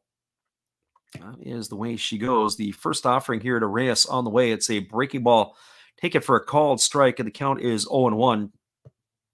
Reyes tonight got the first hit of the ball game for the Fighters. He had a single in the second, raised his season average to 216. As the big fella swings and pops it up over on the first base side, but that ball is going to slice into the seats, and the count now is 0-2 to the big fella. I did wonder this year on how this signing would particularly go for the Fighters, and it is right now not been great. Reyes has not been an everyday player. He's only got slightly over 100 at bats this year. And he is definitely, I would have to say, probably not the return on the investment the Fighters were looking for, as he swings at a breaking ball and goes in the books for the on strikes. He's gone for out number one, and that'll bring up the second baseman, Taiki Narama. I will say, though, however, he's not striking out as at an alarming rate like I would have thought. He's only at about 30%, or just a shade below 30%. But nevertheless, he does not bring the bat to the ball as consistently as they want. There's a breaking ball that misses down, and the count's 1-0. Yes, says the Franimal. Yes, it is the Franmil Reyes. So 1 ball and no strikes to Narama as the right-hander Atsu delivers. Breaking ball taken for a called strike. The count now goes even to 1-1. That is the beauty of baseball. They'll get it all back going again tomorrow night. So here comes the 1-1 offering. It is a fastball swung on. This one's pop foul behind home plate. Count now 1-2 to Narama. Just as a reminder, after this half inning, it is what we like to call the Japanese halftime. We'll take an extended break as we will go freshen up our iced tea and come back for the back half of the ball game with you all tonight. We appreciate you guys for joining us for this one. There's a fastball that misses down and away, and the count's now even at 2-2 to Narama. Right now, Atsu is cruising right along. One would have to think that his night is gotten a lot easier with those runs. Fastball swung on. This ball is lifted into right field.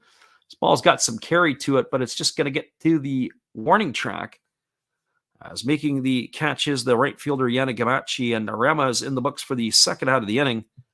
So 2 gone. That's going to leave it all up to the shortstop, Kamikawa.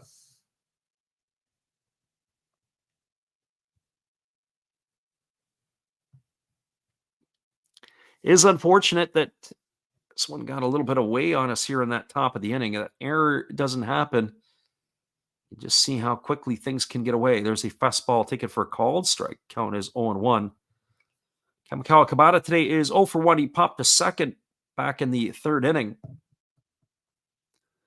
as the right-hander delivers a fastball taken for a called strike, and now the count goes to 0-2. So no balls and 2 strikes.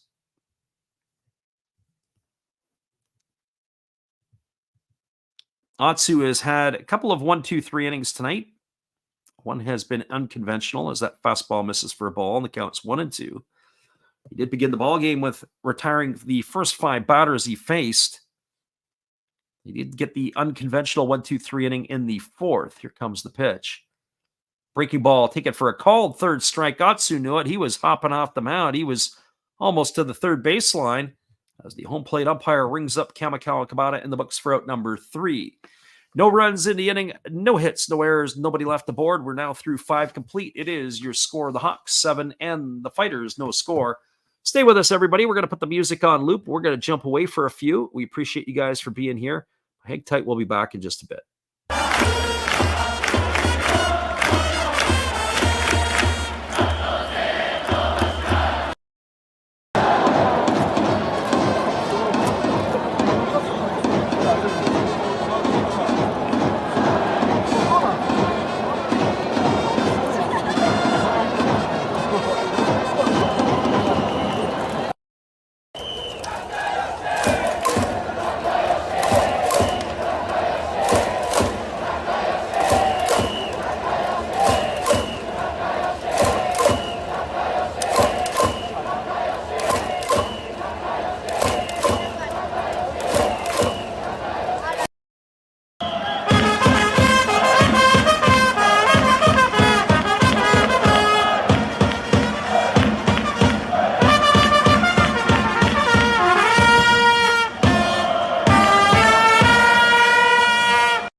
Welcome back, everybody. It is going to be a change behind the plate, but Ito is still on the mound. That is interesting to me. In a 7-0 ball game, they're going to roll him out here for yet another inning. That is him here. Who is that going to be there? Tamiya is out of the game. It's going to be Yushi Shimizu, who is coming in to replace him here. So a new catcher here for the Fighters. And by all accounts, he will be in the same spot in the batting order as Tamiya.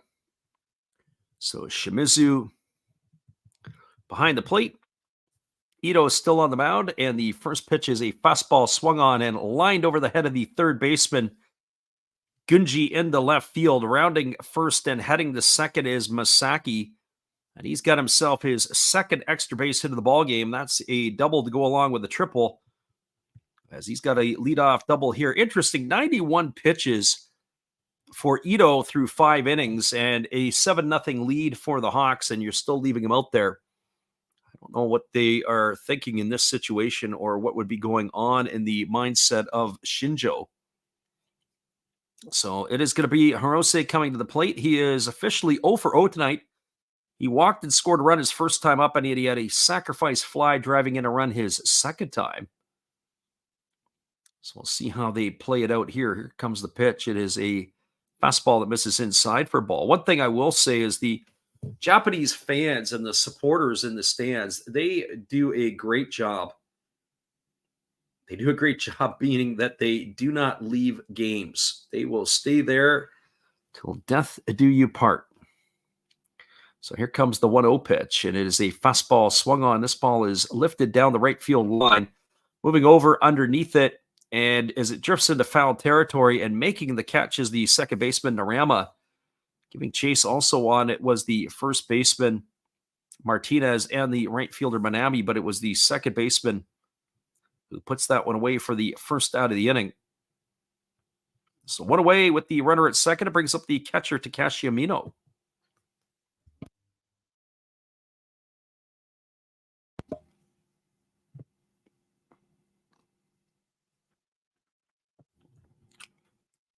Amino tonight officially 0 for 1. He's flown to left, and he has a sacrifice.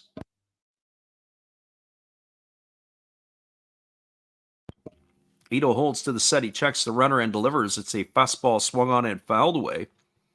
Count is 0-1 to Amino. Well, I might want to revise my prediction. I said before this game tonight, I didn't put up our formal predictions. Haven't done that in a bit.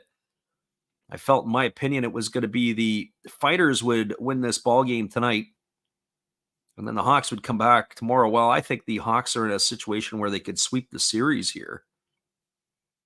Well, they win here tonight. Fighters could find themselves in deep trouble tomorrow once all the regulars find their way back into the lineup. Be curious to see how that would play out tomorrow, but that is what I would be leaning to now, the way this outcome of this game has taken shape. Here comes the pitch. It is a breaking ball taken for a called strike. The count now goes to 0-2 on Amino.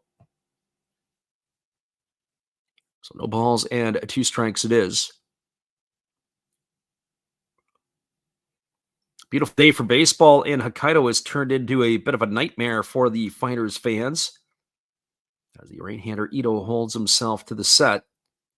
Here's the pitch. Fastball that swung on, and it's tapped foul just behind home plate. Count remains at 0-2 to Amino.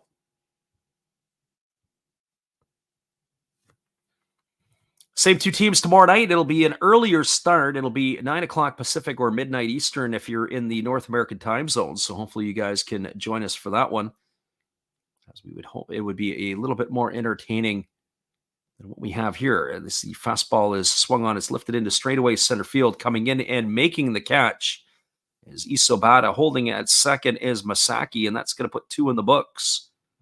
That will leave it all up to the top of the order in Yukio Shudo.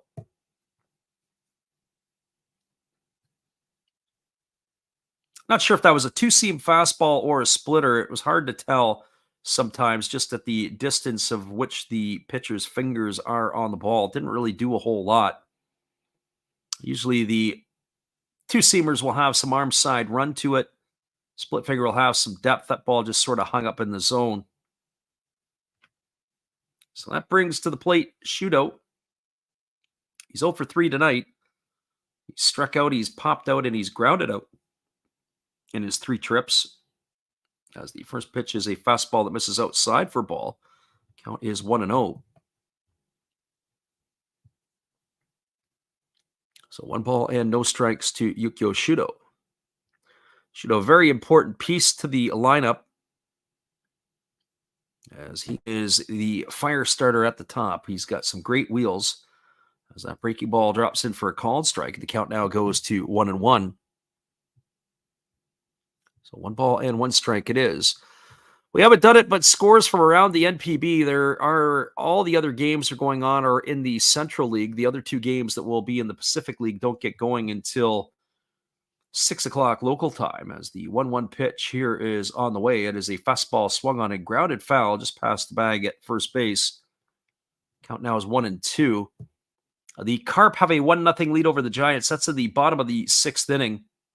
At the Jingu Stadium, the Swallows have a 5-0 lead in the top of the 5th over the Tigers. And the Bay Stars are beating up on the Dragons at the Vantolin Dome. It's 5-1 for Yokohama in that one. That's in the top of the 6th inning. Eagles, Lions, and Marines, Buffaloes go off in about 2.25 hours time. Fastball misses upstairs, now 2-2 to Shudo.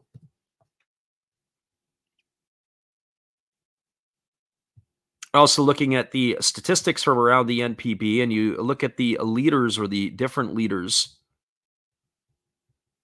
The Pacific League, currently there are 2 players tied with 12 home runs. As the pitch is a breaking ball that's taken for a called third strike. I'll come back and talk about the league leaders in just a few. Shudo goes down window shopping. He's out for the 3rd out of the inning. And that will do it here for the Hawks in their half of the 6th. No runs, 1 hit. The leadoff double by Masaki.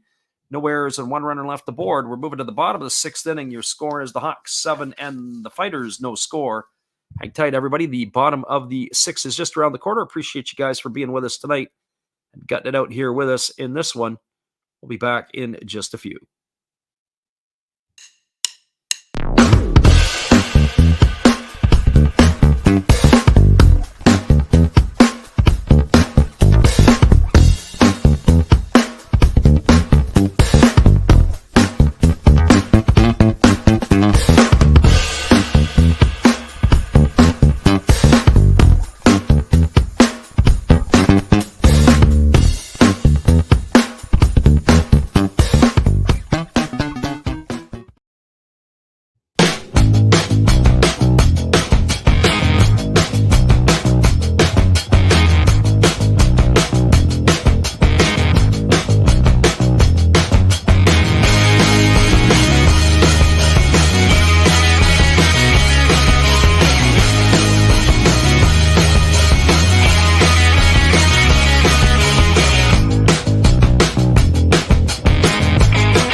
Welcome back, everybody. It's going to be the 9, 1, and 2 batters to come to bat. It means Isobata, Manami, and Mizutani here in the 6th inning. Some of our friends said earlier, the glass in the windows, certainly straightaway center field. Very impressive architecture, that in itself. Looks like we do have a change in center field for the Hawks. Looks like Shudo's night is done. I'll have to see who has taken over out there. Didn't get a number on the new center fielder, but Shudo's night is over. The first pitch is a fastball taken at the knees for a called strike. The count's 0-1 to Isobata. Isobata 0 for 1 tonight. He is grounded to first, his only time up. Batting from the left side against the righty, who delivers a breaking ball swung on. Grounded over to first. It's gloved by Yamakawa, and he's going to take it himself. Oh, that was a bit risky. Nice play by the first baseman, but in the books is Isobata. He's gone for the first out. 1 gone here. It'll be the top of the order in Manami. Well, Manami strides to the plate. He is 1 for 2 tonight. He had a double down the right field line his last time up. He's also grounded to short. We were talking about the approach of Manami at the plate, and I lost a little bit of track on that one. We were talking about an organization, just how they're trying to train their hitters, as there's a first pitch split finger pitch that misses down and in, and the count's 1-0. And basically at the minor league level, they're saying, we don't want you to have a two strike approach at the plate. We just want you to swing like you're normally swinging. But Manami definitely shortened up. He stuck the bat out, was able to get it over the head of the first baseman, and able to get himself on base. There's a breaking ball taken for a called strike. It counts 1-1. I mean, I remember years ago when I was a young kid, it was when you struck out, you were embarrassed. You didn't want to strike out. You wanted to put the ball in play. And certainly the way the game has changed now, that's not necessarily the case when you have MVP striking out 180 times a year. So that breaking ball misses inside to Manami. It's now 2-1. I think of Mike Trout winning an MVP, and he struck out like 170 some odd times. Unheard of when you go back 30 years ago. But that is in one of the ways that the game has changed. There's a fastball swung on and chopped foul over on the third base side. Counts now 2-2. So 2 balls and 2 strikes. I do like the way Manami's developing as a player. He entered the game tonight hitting .264 with the base hit in his last trip as he swings and fouls that right into the catcher, and the count now is going to remain at 2-2. Manami, just the way that he goes about, as he gets more experience, he'll continue to become more dangerous. So 2 balls and 2 strikes. Mizutani waiting his turn on deck. Right-hander against the right-hander. Here's the 2-2 on the way. Breaking ball swung on. This ball is looped into straightaway center field, but there's going to be room there, and making the catch. As I said, I didn't get the number of the replacement for Yukio Shudo, but it's a fly out to center field nonetheless, and that is going to retire Manami for the second out of the inning. Guess that's something we should probably investigate. We saw the Japanese characters, but we didn't ourselves be able to do it. Looks like it's Kawamura who is in center field now. So Yudo Kawamura in at center field. Here comes the first pitch. It is a breaking ball that catches the outside corner to Mizutani. The count is quickly 0-1.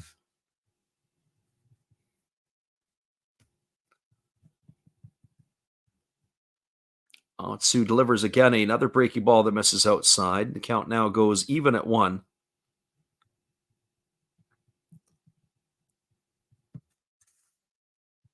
So 1 ball and 1 strike.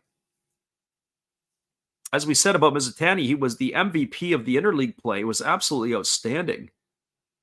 There's a slow breaking ball swung on, and it is tap foul over on the third base side. The count now is 1-2. Getting a steady diet of off-speed pitches here from Otsu. But it is Mizutani's error that had blown this game up, as he had misjudged a fly ball in the 4th inning. And a hit batter, and then a Kensuke Kondo 3-run homer has been the difference here tonight. So here comes the 1-2 pitch. It is a changeup that is swung on and missed. There's a Tanny in the books. He's gone for the 3rd out of the inning, and that's going to do it for the Fighters here in their half of the 6th. They go in order, no runs, no hits, no errors, and nobody left the board. Moving to the top of the 7th, your score is the Hawks 7 and the Fighters no score. It looks like we're going to have a pitching change as well when we come back. Stick around, everybody. We appreciate you guys for jumping in with us, whether you listen live or on delay on the Last Drafts Baseball YouTube channel. We'll be right back in just a few.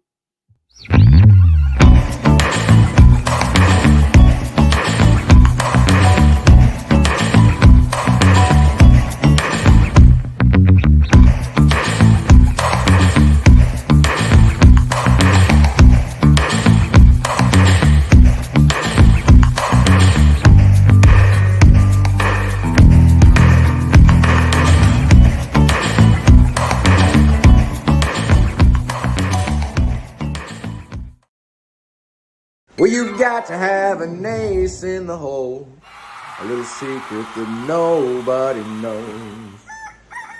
Life is a gamble, a game we all play, but you've got to save something for a rainy day.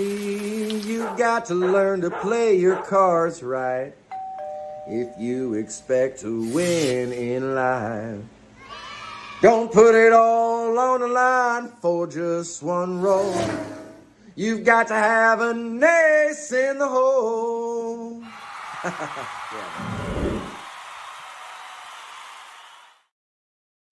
Welcome back, everybody. The back third of the ball game is ready to get underway here, as it'll be coming up to bat for the Hawks. Kawase, Kurihara, and Yamakawa.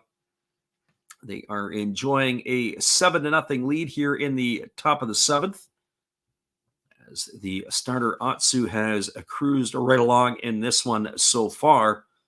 The second-year pitcher for the Hawks has been absolutely steady here tonight, as we would expect that he will be back out for at least one more inning of work, if not more. Atsu tonight, just commenting on him as far as we could take a look at it, looks like he's got 7 strikeouts here tonight. He has not walked anybody. He's been very, very sharp. We do have a pitching change as the Fighters have gone to the bullpen. It is going to be number 48. It's going to be Yukiya Saito, who is on in relief, and we expect a pitching parade between now and the end of the ball game as Hiromi Ito's night is done. So he is on here. This is going to be Yukiya Saito, and the first pitch delivered is a fastball for a called strike.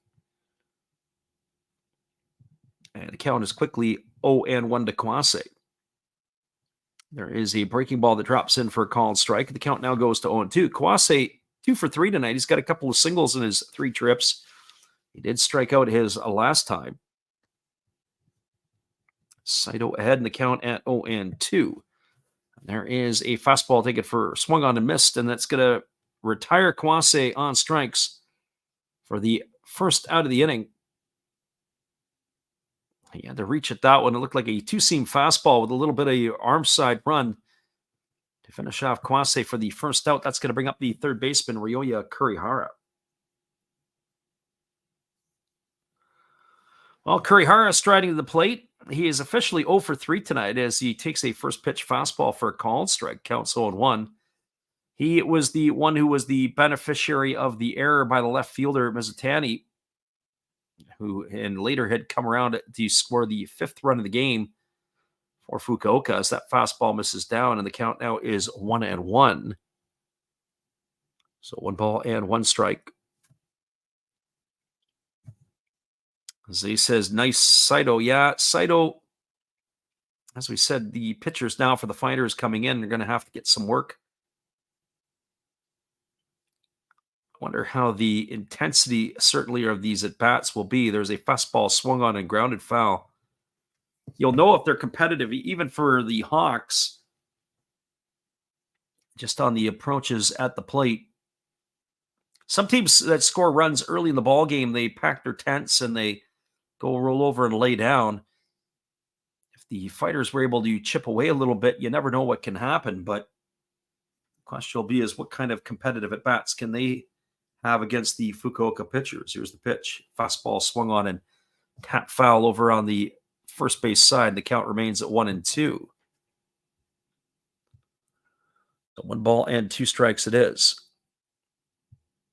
Back on the airwaves again tomorrow, same 2 teams. So hopefully y'all can join us as we'll come back a little bit earlier. It's a 9 o'clock Pacific, midnight Eastern, as we mentioned earlier. So hopefully you can join us for the same 2 ball clubs tomorrow. There is a fastball swung on. This ball is lifted into straightaway center field, drifting over to his left. And making the catch is the center fielder, Isobata. That's going to retire Kurihara in the books for the second out of the inning. So 2 up and 2 away, and that will leave it up to the first baseman, Hataka Yamakawa. I wonder if this will be Yamakawa's last at bat of the game. We'll keep our eyes peeled on that. Yamakawa tonight, officially 0 for 2. He has struck out twice, and he was hit by a pitch. Takes a fastball inside at 95 for a ball, and the count is 1-0. He came home and scored the 6th run of the ball game for the Hawks. He was driven in by Kondo, and there's a fastball swung on. This ball is going to be lined into right center field. It's going to get down. It's up the gap all the way to the ball. Rounding first and heading to second is Kondo, and is Yamakawa, and he's going to cruise in safely with a stand-up double. So a 2-out double here for Yamakawa. And that is going to bring up the designated hitter, Kensuke Kondo. So really, all there is for Kondo here tonight is he's a triple shy of the cycle. So you don't see a lot of cycles in Major League Baseball, just as you don't see a lot of cycles in the NPB. Kondo has a chance, and the most elusive one is the triple as part of the cycle for sure. And the first pitch delivered to Kondo is a breaking ball. Take it for a called strike.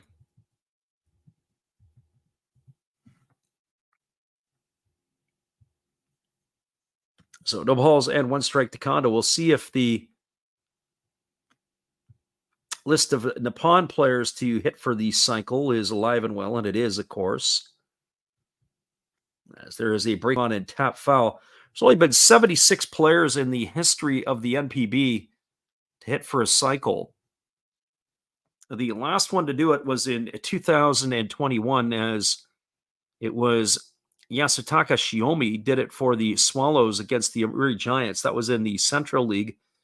The last one to have taken place in the Pacific League, we have to go all the way back to 2018, where Kondo's teammate Yuki Yanagita did it for Fukuoka against the Hokkaido Nippon-Ham fighters at the old Sapporo Dome. So here comes the 0-2 pitch from Saito. As he delivers, it is a fastball that's buried in the dirt. The count goes to 1-2.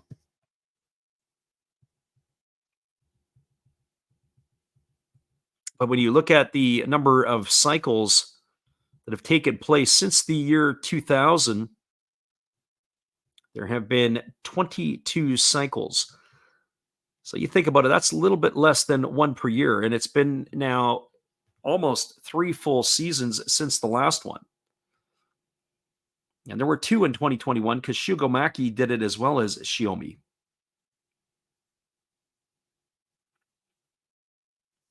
Of course, we already answered a question unbeknownst to us. The last one was Yanagita who did it.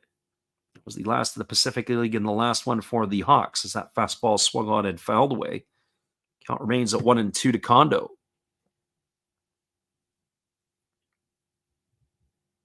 And if you look at it, cycles by franchise, this particular franchise being Fukuoka, they've only had 4 in their history.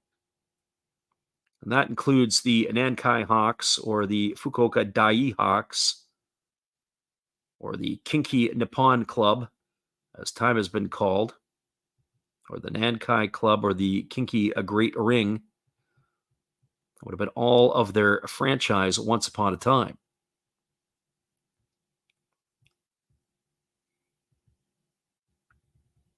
Some pretty good names on the list as well. When you cycle through it, of course, very, very nice to see. Well, here comes the 1-2 pitch to Kondo as Saito delivers. It's a fastball that's bouncing up to the plate, and the count now is 2-2. So 2 balls and 2 strikes. We will stay with you here right to the bitter end, as the Hawks have a touchdown and an extra point lead over the Fighters here in this one.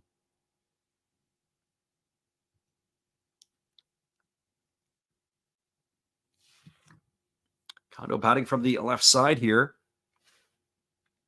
Waiting on the offering from the right-hander, who works himself to the set position. Here comes the 2-2.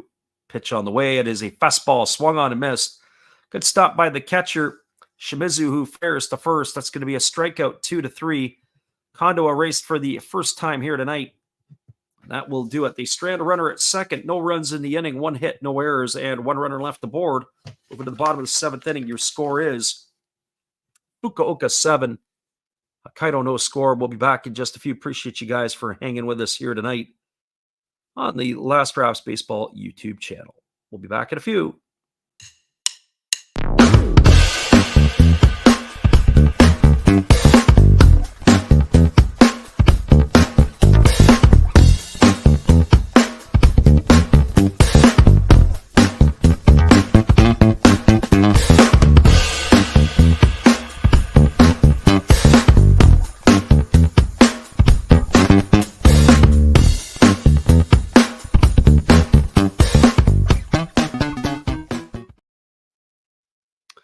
Seven nothing. The Hawks have the lead. Fighters coming to bat. We'll be back in just a couple moments after this. Appreciate you guys for jumping in with us tonight. Last Drafts Baseball YouTube channel.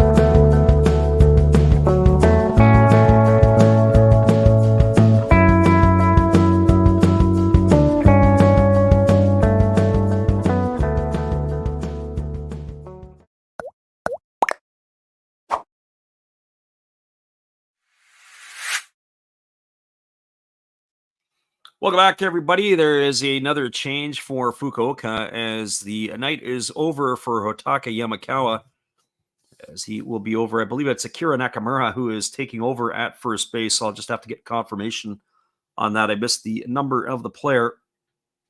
I just saw the front. It is going to be the 3, 4, and 5 hitters to come to bat. That means Gunji Martinez and Shimizu here to face the right-hander Atsu. And the first pitch is a breaking ball that misses low for a ball. Count is 1-0. Gunji tonight is 1 for 2. He happens to have one of the 3 fighters' hits in this one, and there is a breaking ball that drops in for a called strike. The count's 1-1. Gunji Martinez and Shimizu, as we said, as the fighters are looking to try to get something going here. At the very least, you want to try to build off some offense and take it into tomorrow's game. As the fastball is swung on and lined foul down the right field line, it's going to drift into the seats. I like the configuration of this field, the Escon field, where the fighters play. It is kind of a neat looking facility. So 1 ball and 2 strikes here to Gunji. As the right-hander works himself, set now delivers. Fastball misses down. The count now goes to 2-2. So 2 balls and 2 strikes.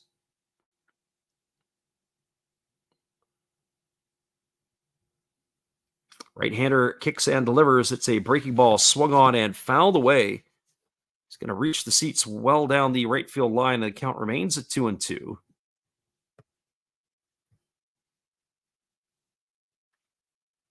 Atsu entered the inning here at 78 pitches through 6. Very, very efficient tonight. Less than 15. Always the rule of thumb is about 15 pitches per inning.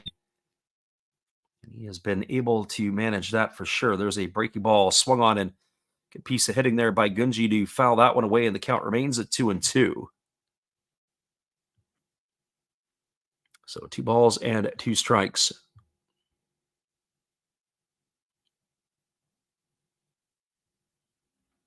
When this game is over, we'll give you the roundup from around the NPB of the early games before we ourselves call it a evening. There's a fastball swung on. This ball is lifted into right field, coming in hard, sliding and making the catch is Yanagamachi, and that is going to retire Gunji. He hit the ball on the screws, but he's got nothing to show for it. So that is going to he's going to be retired for out number 1, and that'll bring up the first baseman Ariel Martinez.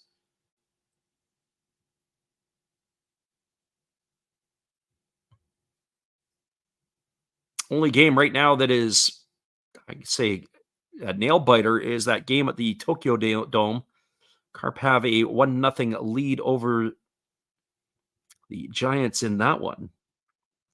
First pitch is a breaking ball delivered to Martinez, taken for a called strike. The count's 0-1.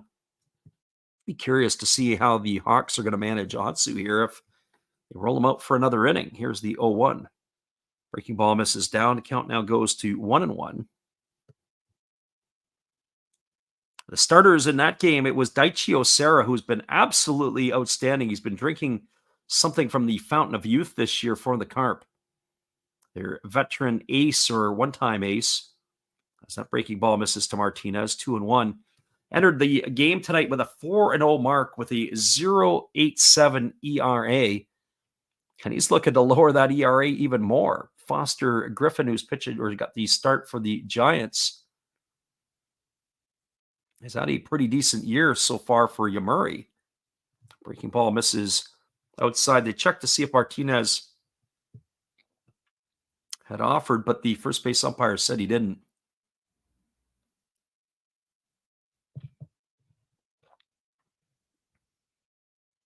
Right-hander Atsu delivers. Fastball swung on, grounded foul, this time over on the third base side. Count's now full. So 3 balls and 2 strikes. Looking at some of the season stats for the players in the NPB, and we were talking about home run leaders and just leaders in general. There's a fastball swung on. This ball is lifted into deep left center field. This ball is going to get down and it's going to get off the wall. Martinez is going to cruise into second base with a stand-up double. And so he is aboard here with 1 gone, and maybe the Fighters have some fight left in them. So he's aboard at second. It's going to bring up Yushi Shimizu to the plate. This is going to be his first plate appearance here, as the starter Tamiya had left early. We were talking a little bit about the stats. 2 players tied for top of the Pacific League in home runs. It's Yamakawa and Kondo. Both are in the Fukuoka lineup. Rounding out the top 3, it's Gregory Polanco and Chusei Manami, who are tied with 9 in third place. There's the pitch from Atsu. It's a breaking ball taken for a called strike by Shimizu. Count is 0-1. Shimizu on the season only batting 111. He's only 1 for 9 this year. Had some limited play.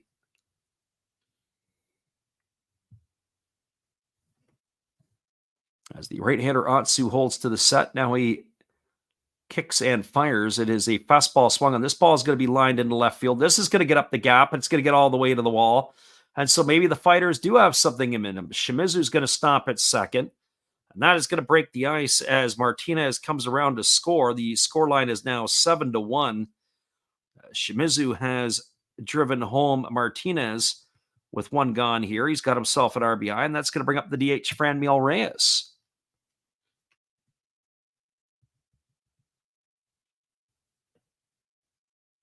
Looking at the batting leaders around the Pacific League, it is Kensuke Kondo who is number 1. And then it is the catcher Yua Tamiya who left the ballgame. He was entering tonight's fray, batting .320. Then you have Tashiya Sato, who is 3rd. Daichi Suzuki, surprising, another one drinking from the fountain of youth from Tohoku, is 4th. And Hiromi Oka, another player for Chiba, is in 5th spot. So 2 Chiba players in the top 5. First pitch breaking ball misses inside to Reyes. The count is 1-0. Stolen base department, it is Shudo running away with it literally, as he is number 1. Kobakata is 2nd. Ogo 3rd. And then it is Matsumoto, another player here. It's not playing tonight for the Fighters. It's that breaking ball swung on and missed. Counts now 1-1. And then Ryota Isobata, also another player here in the top 5 for stolen bases. Here comes the 1-1 pitch to Reyes. Atsu delivers. Fastball swung on and fouled away. 1 ball and 2 strikes it is. My friend Zay says, yay, a run. Rally time. Yeah, well, if they can get a few more runs on the board, you'll see a rally time in the stream. People will be racing back in, wondering what has happened. So Reyes here is one of those guys who could put a couple of runs on the board in a hurry. Here comes the 1-2. They got him set up way outside. Here's the pitch. Breaking ball misses down and away, and the count now goes to 2-2. Outside of this part of the order, I'm not really sure where the extra base pop is going to come from the fighters. I would think Manami, Mizutani, Gunji, Martinez, and Reyes, although Shimizu did hit a double, that might have burned him up for a while. Here's the 2-2. Fastball swung on, grounded up the middle, fielded by Kawase, moving to his left. Throws to first. It's going to retire Reyes on a ground out, 6-3. Advancing to third is Shimizu. And is going to put 2 in the books. That'll bring up Taiki Narama.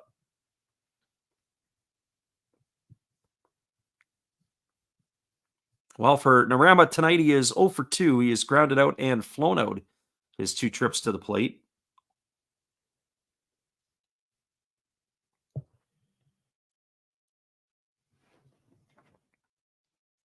As I said, I'd be curious to see if the Hawks stay with Atsu for yet another inning. He's at 98 pitches now. 20th pitch or 21st pitch of the 7th inning on the way. It's a breaking ball that drops in for a called strike. The count is 0-1. I mean, the Japanese managers don't bat an eye when a guy gets up around 100 pitches. That doesn't seem to bother them whatsoever. Here comes the 0-1 pitch as the right-hander holds set. Kicks and delivers. Breaking ball misses down. It squirts away from the catcher Amino, but not advancing as the runner Shimizu at third. So 1 ball and 1 strike.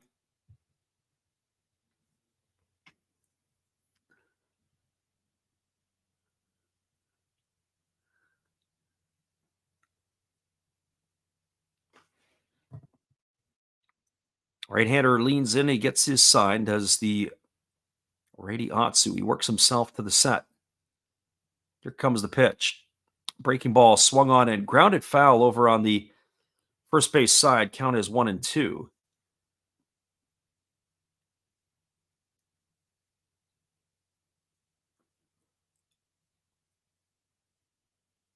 So 1 ball and 2 strikes to Narama. I was saying earlier, that's the one thing that you got to like about the games in Japan. The home team's down by a pile of runs. In North America, the fans would be exiting the stadium by now. They're still cheering, hanging in there, watching their team play. Just a little different philosophy. There's a fastball that misses way outside. Count is 2-2. They will stay right to the bitter end and support their team. Can't say I blame them. You're paying for the ticket. You might as well get the full enjoyment of the game. There's no sense in leaving early. Here comes the 2-2 pitch. Breaking ball, waved out and missed, and that is going to put Narama in the books for the 3rd out of the inning, but the fighters do get a run. They got 1 run in the inning on the benefit of 2 hits. There was no errors, and there was 1 runner left aboard. We're now through 7 complete. Score is Hawks 7, Fighters 1. We'll be back in just a few. Appreciate you guys for jumping in here with us tonight on the Last Rouse Baseball YouTube channel. Hang tight. We'll be back in a few.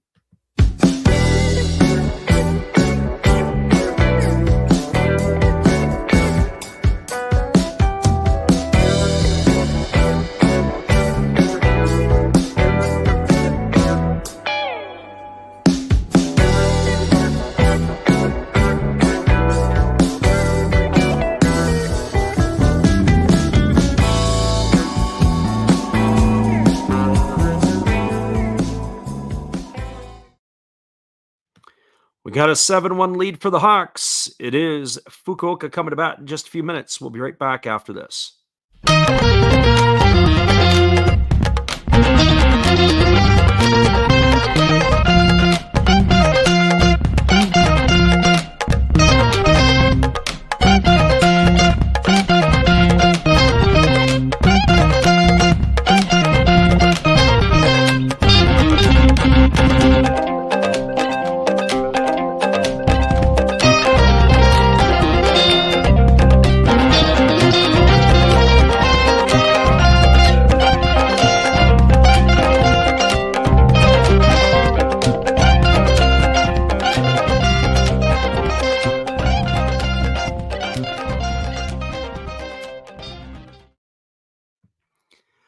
Welcome back, everybody. We are moving to the top of the 8th inning, and it is slated to come to bat will be Yanagamachi, Masaki, and Hiroshi. Just waiting to see what the fighters are rolling out. Looks like that they have a couple of changes up the middle. Looks like Fukuoka is in the ball game. I'm looking to see who the other player up the middle is, although it looks like it could be Saito still on the mound. The only changes will be in the middle infield. The first pitch from Saito is a fastball that misses upstairs for ball. Count is 1-0. Yanagamachi 1 for 3 tonight. He's singled and scored a run. He's also grounded out and struck out as he takes a breaking ball for a called strike. And the count now is 1-1. So 1 ball and 1 strike it is. Saito delivers again another breaking ball that misses upstairs. Count now goes to 2-1.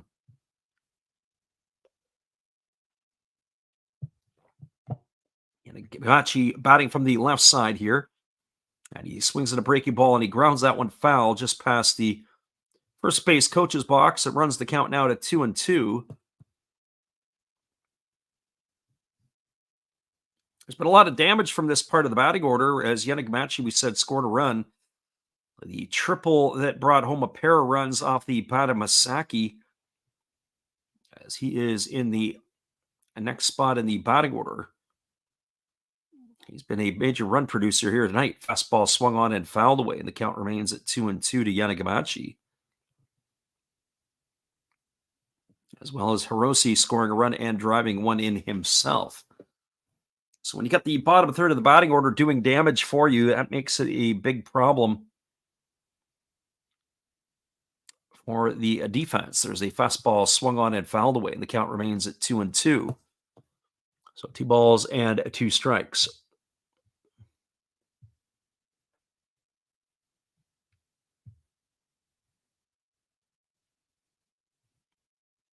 So 2-2 here as the pitch is ready to come all the way from the reliever Saito. He's in for his second inning of work.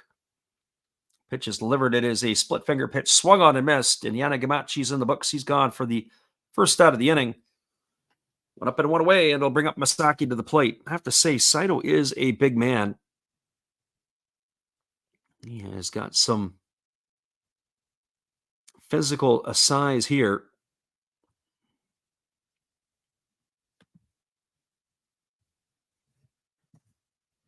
So Masaki at the plate, he has tripled home 2 pair of runs tonight.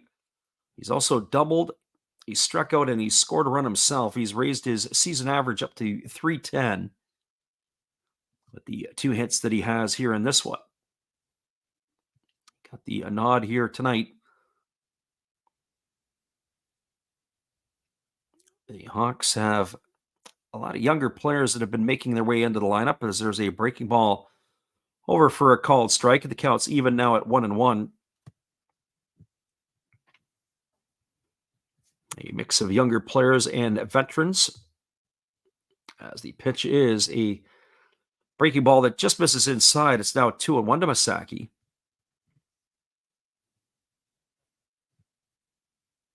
Ball this didn't quite have enough break to it as it had hugged the inside part. There was a fastball swung on and missed. That count now goes to 2-2. That last pitch was at 90 miles an hour. 90 with some arm side run to it, mind you. Right at the knees, making it a very difficult pitch to have to try to connect with. There's a breaking ball swung on it. Is grounded over to third, backhanded, but it is foul, says the third base umpire. Nice play there by the third baseman, Gunji, but it is going to run the count still to 2-2. So 2 balls and 2 strikes.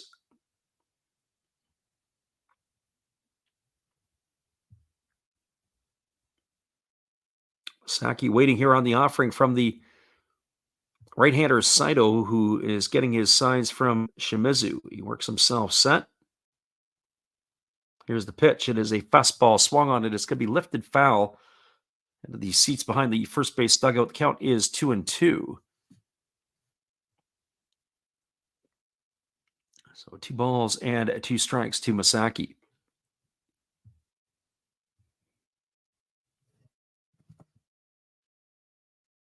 Right-hander against the right-hander. Saito gets his sign from Shimizu. He's ready to go back at it. As he holds set now, delivers. Fastball swung on. This is popped up. Foul. It's going to reach the seats. Just to the first base side of home plate. Counts remaining at 2-2.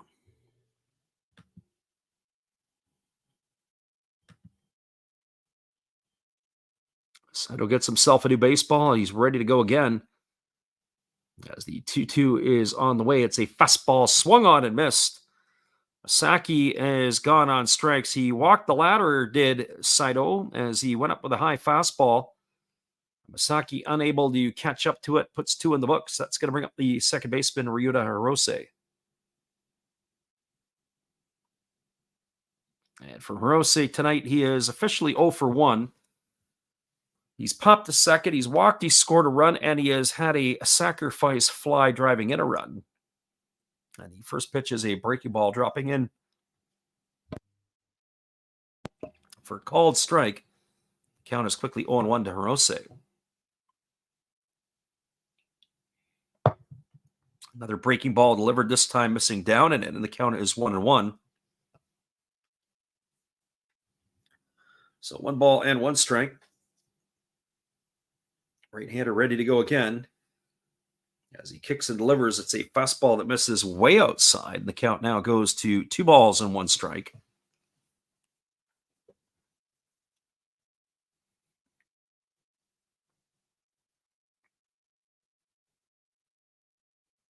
As the right-hander fires, it is a fastball that misses upstairs. Count now goes to 3-1.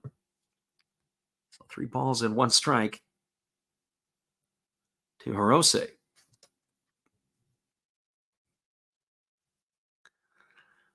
Nothing worse than walking the guy. There's a breaking ball. It's going to be ball 4. You get the first 2 outs, and then you can't finish off the inning because you end up issuing a free pass. So Hirose has got himself a 2-out walk, and that's going to bring up the catcher, Takashi Umino. Tries you crackers as a manager, watching him get the first 2 outs and then letting that one get off the hook. Let him swing the bat and put it in play. But now you're going to get the top of the order. Sorry, not quite yet. You got to get Umino. He's going to try to roll it over into the top of the order. So Umino tonight, 0 for 2. He's flown to left and flown to center. He's got a sacrifice bunt to his name as well. Hitting 150 on the season. He takes a breaking ball for a called strike. The count is 0-1. Hawks batting here in the top of the 8th inning. Enjoying a 7-1 lead over the Fighters. Saito delivers. It's a breaking ball that misses down, and Shimizu can't quite hang on. The count is 1-1. So 1 ball and 1 strike.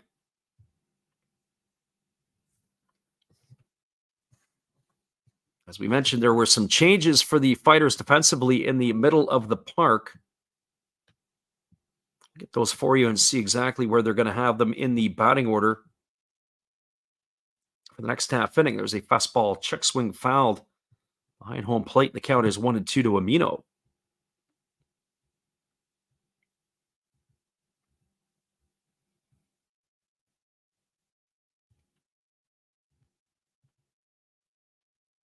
Second baseman is Hasakawa. Or check that, shortstop is Hasakawa. Second baseman is Fukuda. So that is where the changes have come in. Hasakawa hitting after Franmil Reyes. There's a fastball swung on, and it's fouled behind home plate. Count remains at 1 ball and 2 strikes to Umino.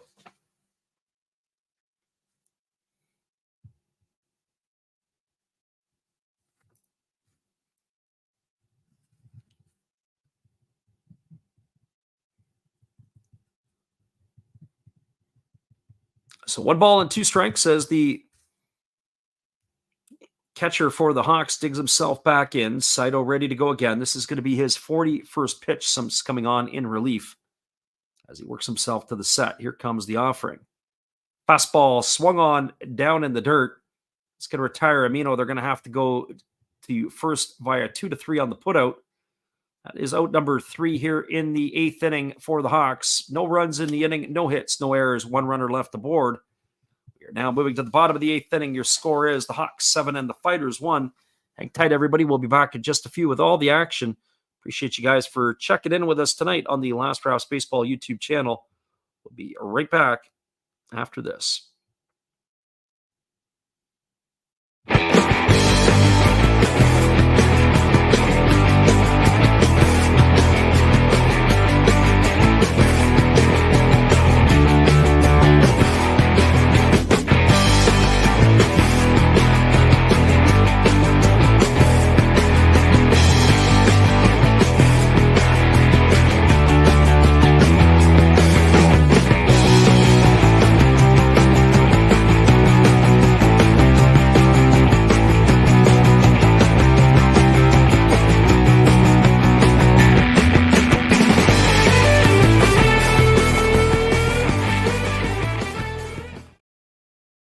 We've got a Hawks pitching change. We'll get that for you when we come back in just a few. Here comes some cheerleaders for you to keep you entertained.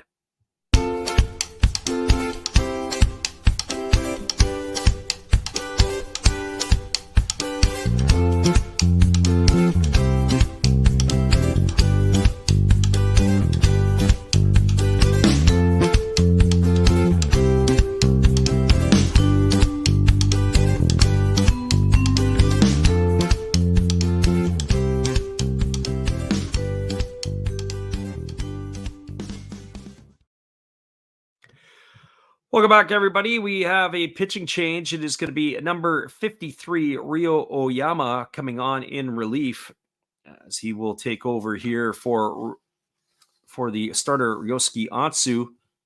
So he is just completing his warm-up toss. It's going to be his 4th appearance of the year for the Hawks. So the right-hander, Ryo Oyama, on in relief. Also looks like we have a new left fielder as well for Fukuoka. We'll have to try to get you that again in the next half inning. So we'll see exactly who that will be that particular time. We have, it looks like it is going to be, is it Kamikawa Kabata coming to bat, or do we have the pinch hitter for him? Just have to take a look here. Looks like it is going to be, it's going to be Fukuda coming to bat, as he is going to be pinch hitting here, or at least coming in to replace Kamikawa Kabata. The first pitch is a fastball taken for a called strike. The count is quickly 0-1. We're getting into that time of the ball game where they're emptying the benches. As the 0-1 pitch is on the way, it is a split finger pitch, waved at and missed. Count now goes to 0-2.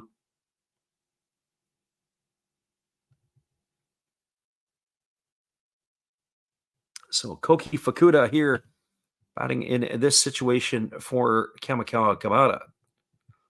And the 0-2 on the way, and that's a pretty quick at bat as that split finger pitch waved at and missed. It's going to go strikeout 2-3 on the putout, as that is going to put away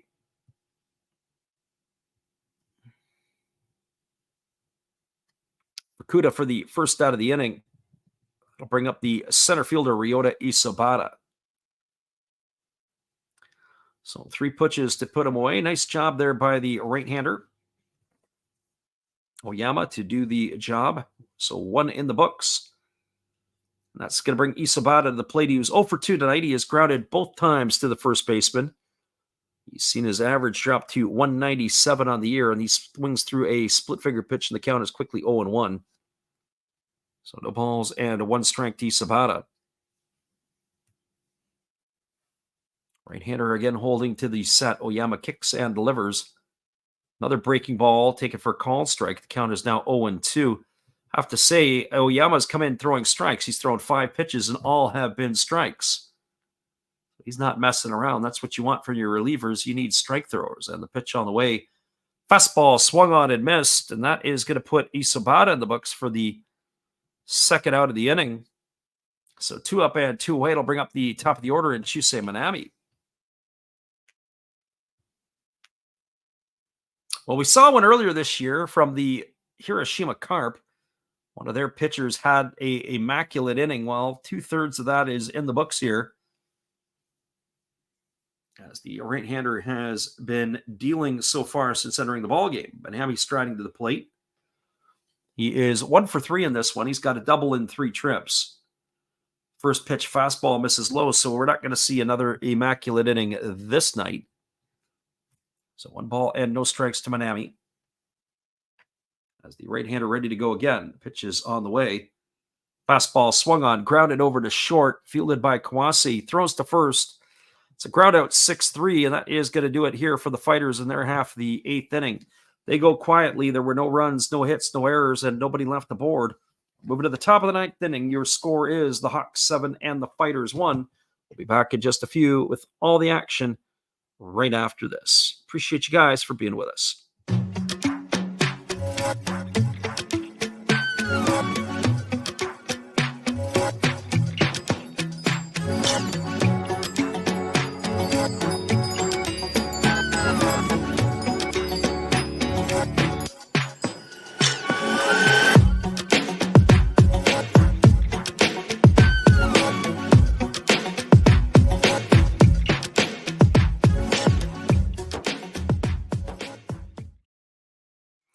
7-1 Hawk lead. We'll be back in just a few with all the action after this.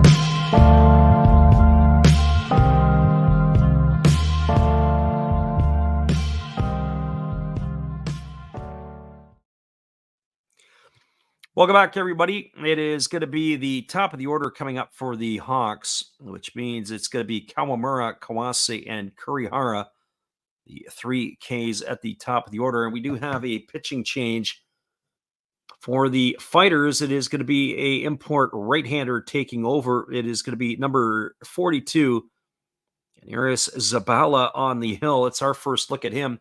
Zabala has worked 10 ball games so far this year. He's got an ERA of 1. So he is coming in relief. He is spawning the number 42. Of course, you can't wear that in Major League Baseball, but you can wear it in the Japanese League. So he is facing Kawamura, who swings through the first pitch. The count is quickly 0-1. I have to say, I'm not really familiar with Zabala. He is formerly with a number of organizations in Major League Baseball. There's a fastball swung on it, is lifted into left center field. Camping out underneath it is the center fielder Isobata, and he makes the catch. And so that is going to retire Kawamura for the first out of the inning. 1 gone, and that'll bring up the shortstop Hikaru Kawase. Over the course of his career, Zabala was signed originally by the Seattle Mariner organization in 2014. He had pitched with the Dominican Summer League Mariners. There's a first pitch fastball that misses upstairs. The count is 1-0.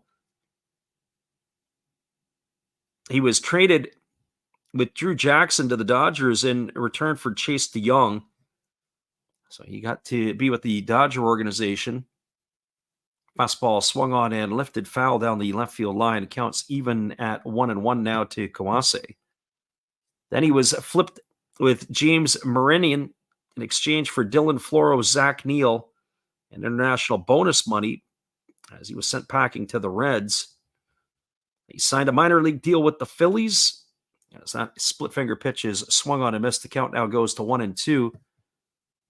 And then he ended up with the Marlins for a little bit, and he also was with the Detroit Tigers organization in AAA Toledo. Here's the pitch. It is a fastball swung on and missed, and he's made easy work of Kawase. So he's in the books for the second out of the inning. That last pitch was over 100 miles an hour. So the time he was in with the Major League Baseball was with the Mud Hens of Toledo, where he was a 7-3 with a 4.25 ERA last year. As we said, now he is with the Fighters. The first pitch is a breaking ball that misses down and away. The count is 1-0.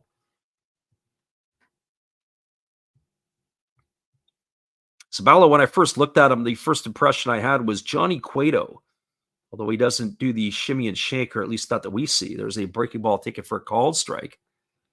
Counts now 1-1 to Kurihara.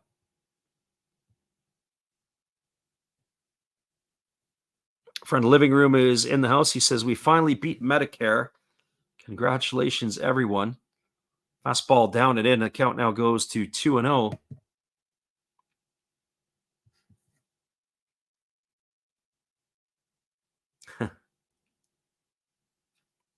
Living Room checking in here, as I haven't seen him in a bit. So 2 balls and 1 strike to Kurihara, who is 0 for 4 tonight in this one, as he swings, fouls that one away. That last pitch was at 98 miles an hour on the gun. 2 balls and 2 strikes it is. So Zabala looking to finish it off here in impressive style. Pitch on the way. Breaking ball swung on, lined into right field. Coming in is Manami, and he's going to make a shoestring catch and the inning, and that is going to do it here. He's gone for the 3rd out of the inning. As the Hawks go in order here, we're going to be going to the bottom of the 9th inning. No runs, no hits, no errors, and nobody left the board. Your score is the Hawks 7 and the Fighters 1. Stick around, everybody. We'll be back with the bottom of the 9th in just a few. Appreciate you guys for holding it down with us tonight here late in the game.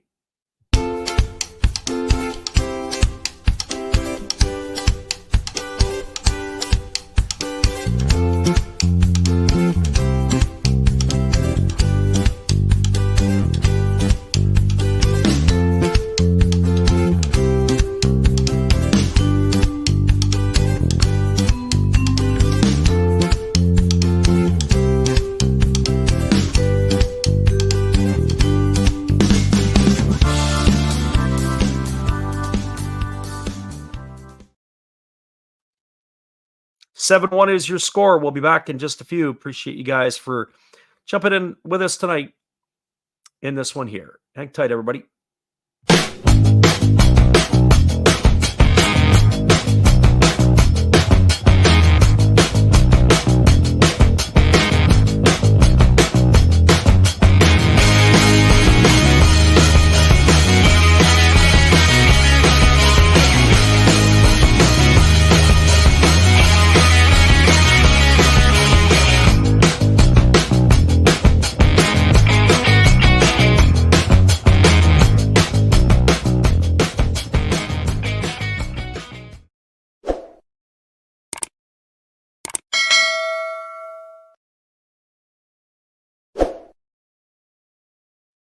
Welcome back, everybody. The bottom of the 9th is upon us. It is going to be Mizutani, Gunji, and Martinez slated to come to bat.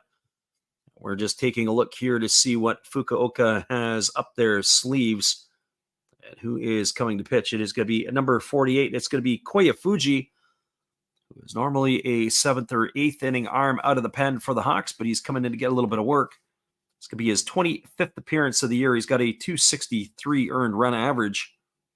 So Fuji will be the 3rd pitcher used here tonight by Fukuoka, following the starter Atsu and the reliever Oyama. So Mizutani, Gunji, and Martinez to face the hard-throwing right-hander. Or do we have a pinch hitter? It looks like we are going to have ourselves a pinch hitter here for the Fighters, so hang tight on that one. And the first pitch is a fastball taken for a called strike. The count is 0-1. So pinch hitting is Kataro Kiyomiya, as he is getting an opportunity here And he takes a fastball outside. Kiyomiya only hitting a $160 on the $161 on the season.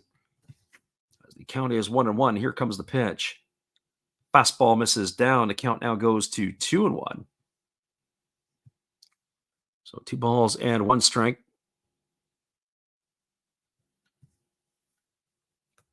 My friend Living Room Sports dealing out the cracks, says he could be a hairstylist in Japan.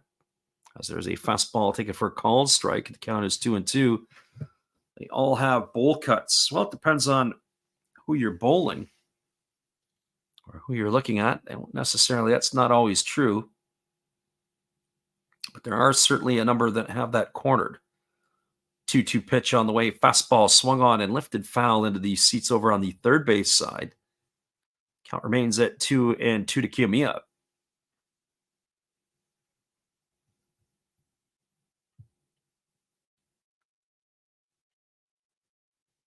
So 2 balls and 2 strikes as the right-hander ready to go again.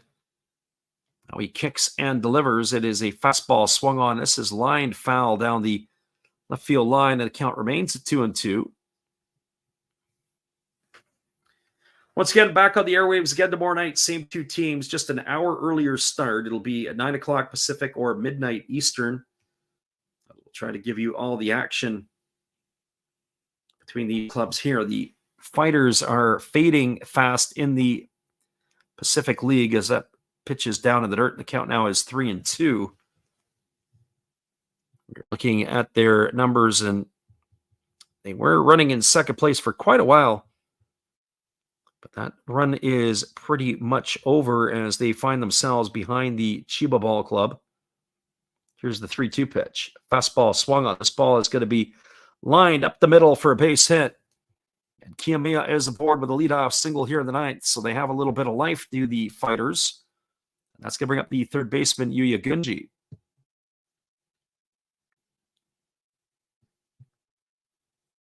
The Eagles have been playing good baseball, certainly in this month, as they have taken over the 4th position. They're ahead of the Buffaloes, and the Buffaloes, I don't think they're dead yet. They're going to have to keep playing better ball.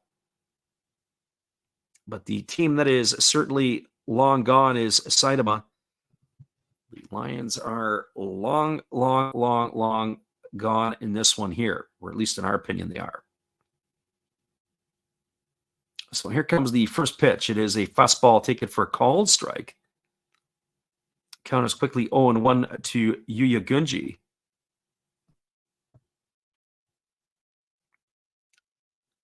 Gunji's average has moved up to 274 on the season. As we said, 1 for 3 tonight. Here comes the 0-1 pitch. It is a breaking ball swung on. This ball is lined or hit to the first baseman. They've got the runner hung up between first and second. Nice play there by the first baseman, Nakamura. Kira Nakamura, who had come into the ball game. Looked like a ball might have hit the base and deflected to him. He races over and tags the bag, and then they got the runner in the rundown. But a nice play there by Nakamura. That's going to go into the books as a ground out to 3 to erase Gunji. But the double play will be 3-6, and not sure who had the final put out on that one. Well, that's going to leave it all up to Ariel Martinez. Martinez tonight is 1 for 3. He's got a double. He scored a run. Raised his season average up to 252. As the first pitch on the way from Fuji is a fastball swung on and missed. Last pitch was at 95 miles an hour on our radar gun. So no balls and 1 strike. The Fighters are down to their final out. As the breaking ball is swung on and lifted foul into the seats on the first base side, and now they're down to their final strike. So no balls and 2 strikes it is.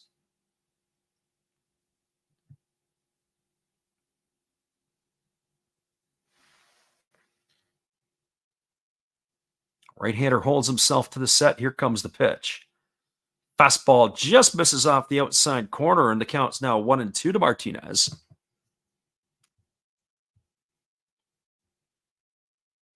It was a tough night at the office for Hiromi Ito as he had a lack of defensive support, and he was not his regular sharp self. There's a fastball that swung on and missed. Martinez is in the books for the third out of the inning. That is going to do it. And your final score from Hokkaido is the Hawks 7, and the Fighters 1. We'll be back in just a few minutes to wrap this one up for you. We appreciate you guys all for jumping in here with us tonight on the Last Rouse Baseball YouTube channel. Your final score, once again, 7-1 for the Hawks. We'll be back and we'll give you the out-of-town scores. We'll give you the rundown on this one, and then we'll call it a night here in just a few right after this. Good evening, sports fans. I hope you all have been enjoying the game. This is just another message from another Hollis build. I hope that your team is in the lead, but if not, remember, that's life. That's what all the people say. You're riding high in April, shot down in May. But you know I'm gonna change that tune. When I'm back on top in June. I said that's life. And as funny as it may seem, some people get their kicks stomping on my team. But I don't let it get me down. 'Cause this fine old world, it keeps spinning around. I hope you enjoy the rest of the game. And if it remains the same, remember, that's life. You want your fill? Go check another Hollis build on YouTube. Last Raps Baseball. Let's get back to the game. Let's go! You know that's life. You know it. One love and peace. Welcome back, everybody. It was pretty much a one-sided affair here tonight in this one. It was all Fukuoka for the most part as they got the first 7 runs of the game. In the third inning, it was a leadoff walk to Hirose. He was sacrificed to second. And then after a pop-out to short by Yukio Shudo, up stepped Hikaru Kawase, and he drove home the first run of the ball game. It was 1-0 for the Hawks. Hawks added to their lead in inning number 4 after with 1 out. Yamakawa struck out. Kensuke Kondo singled. Katsura Yanagamachi singled. And up stepped Tomoya Masaki, and he tripled home a pair of runs. And then it was Ryuta Hirose heading a sac fly to center field to bring home Masaki, and that made the scoreline 4-0. Well, with 2 out in the 5th, it was the error by the rookie Mizutami who allowed Ryoya Kurihara to reach base.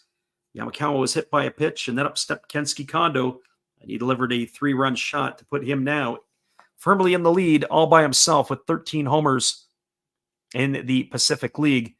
That made the scoreline 7-0. The Fighters got a consolation point in the 7th inning. It is a 1-out double by Ariel Martinez, and then Yushi Shimizu, who came on to play for Tamiya, had himself a double driving home Martinez. And that was where the scoring ended. 7-1 was your final in this one here tonight. Around the NPB, we'll give you the scores. All the other games are going on in the Central League. And we have only one final to report. That is Yokohama knocking off the Dragons from Chinichi 5-1. Top of the 8th inning, the Swallows have a 6-1 lead over the Tigers. In the bottom of the 9th inning, it is a 2-1 Carp lead over the Yomiuri Giants. Daiichi Serra had started in that ball game, and they are now into the bullpens. So it is not his game to lose, but it is still his game to possibly win. But I don't think that's the case either anymore. I think he has been chased, so he will get a no decision in that one. All right, everybody. Once again, we appreciate you guys for jumping in here with us tonight. Once again, on the Last Rouse Baseball YouTube channel. Appreciate you guys, everybody who is listening here with us live on this one. Have a great night, everybody. We will see you again tomorrow night.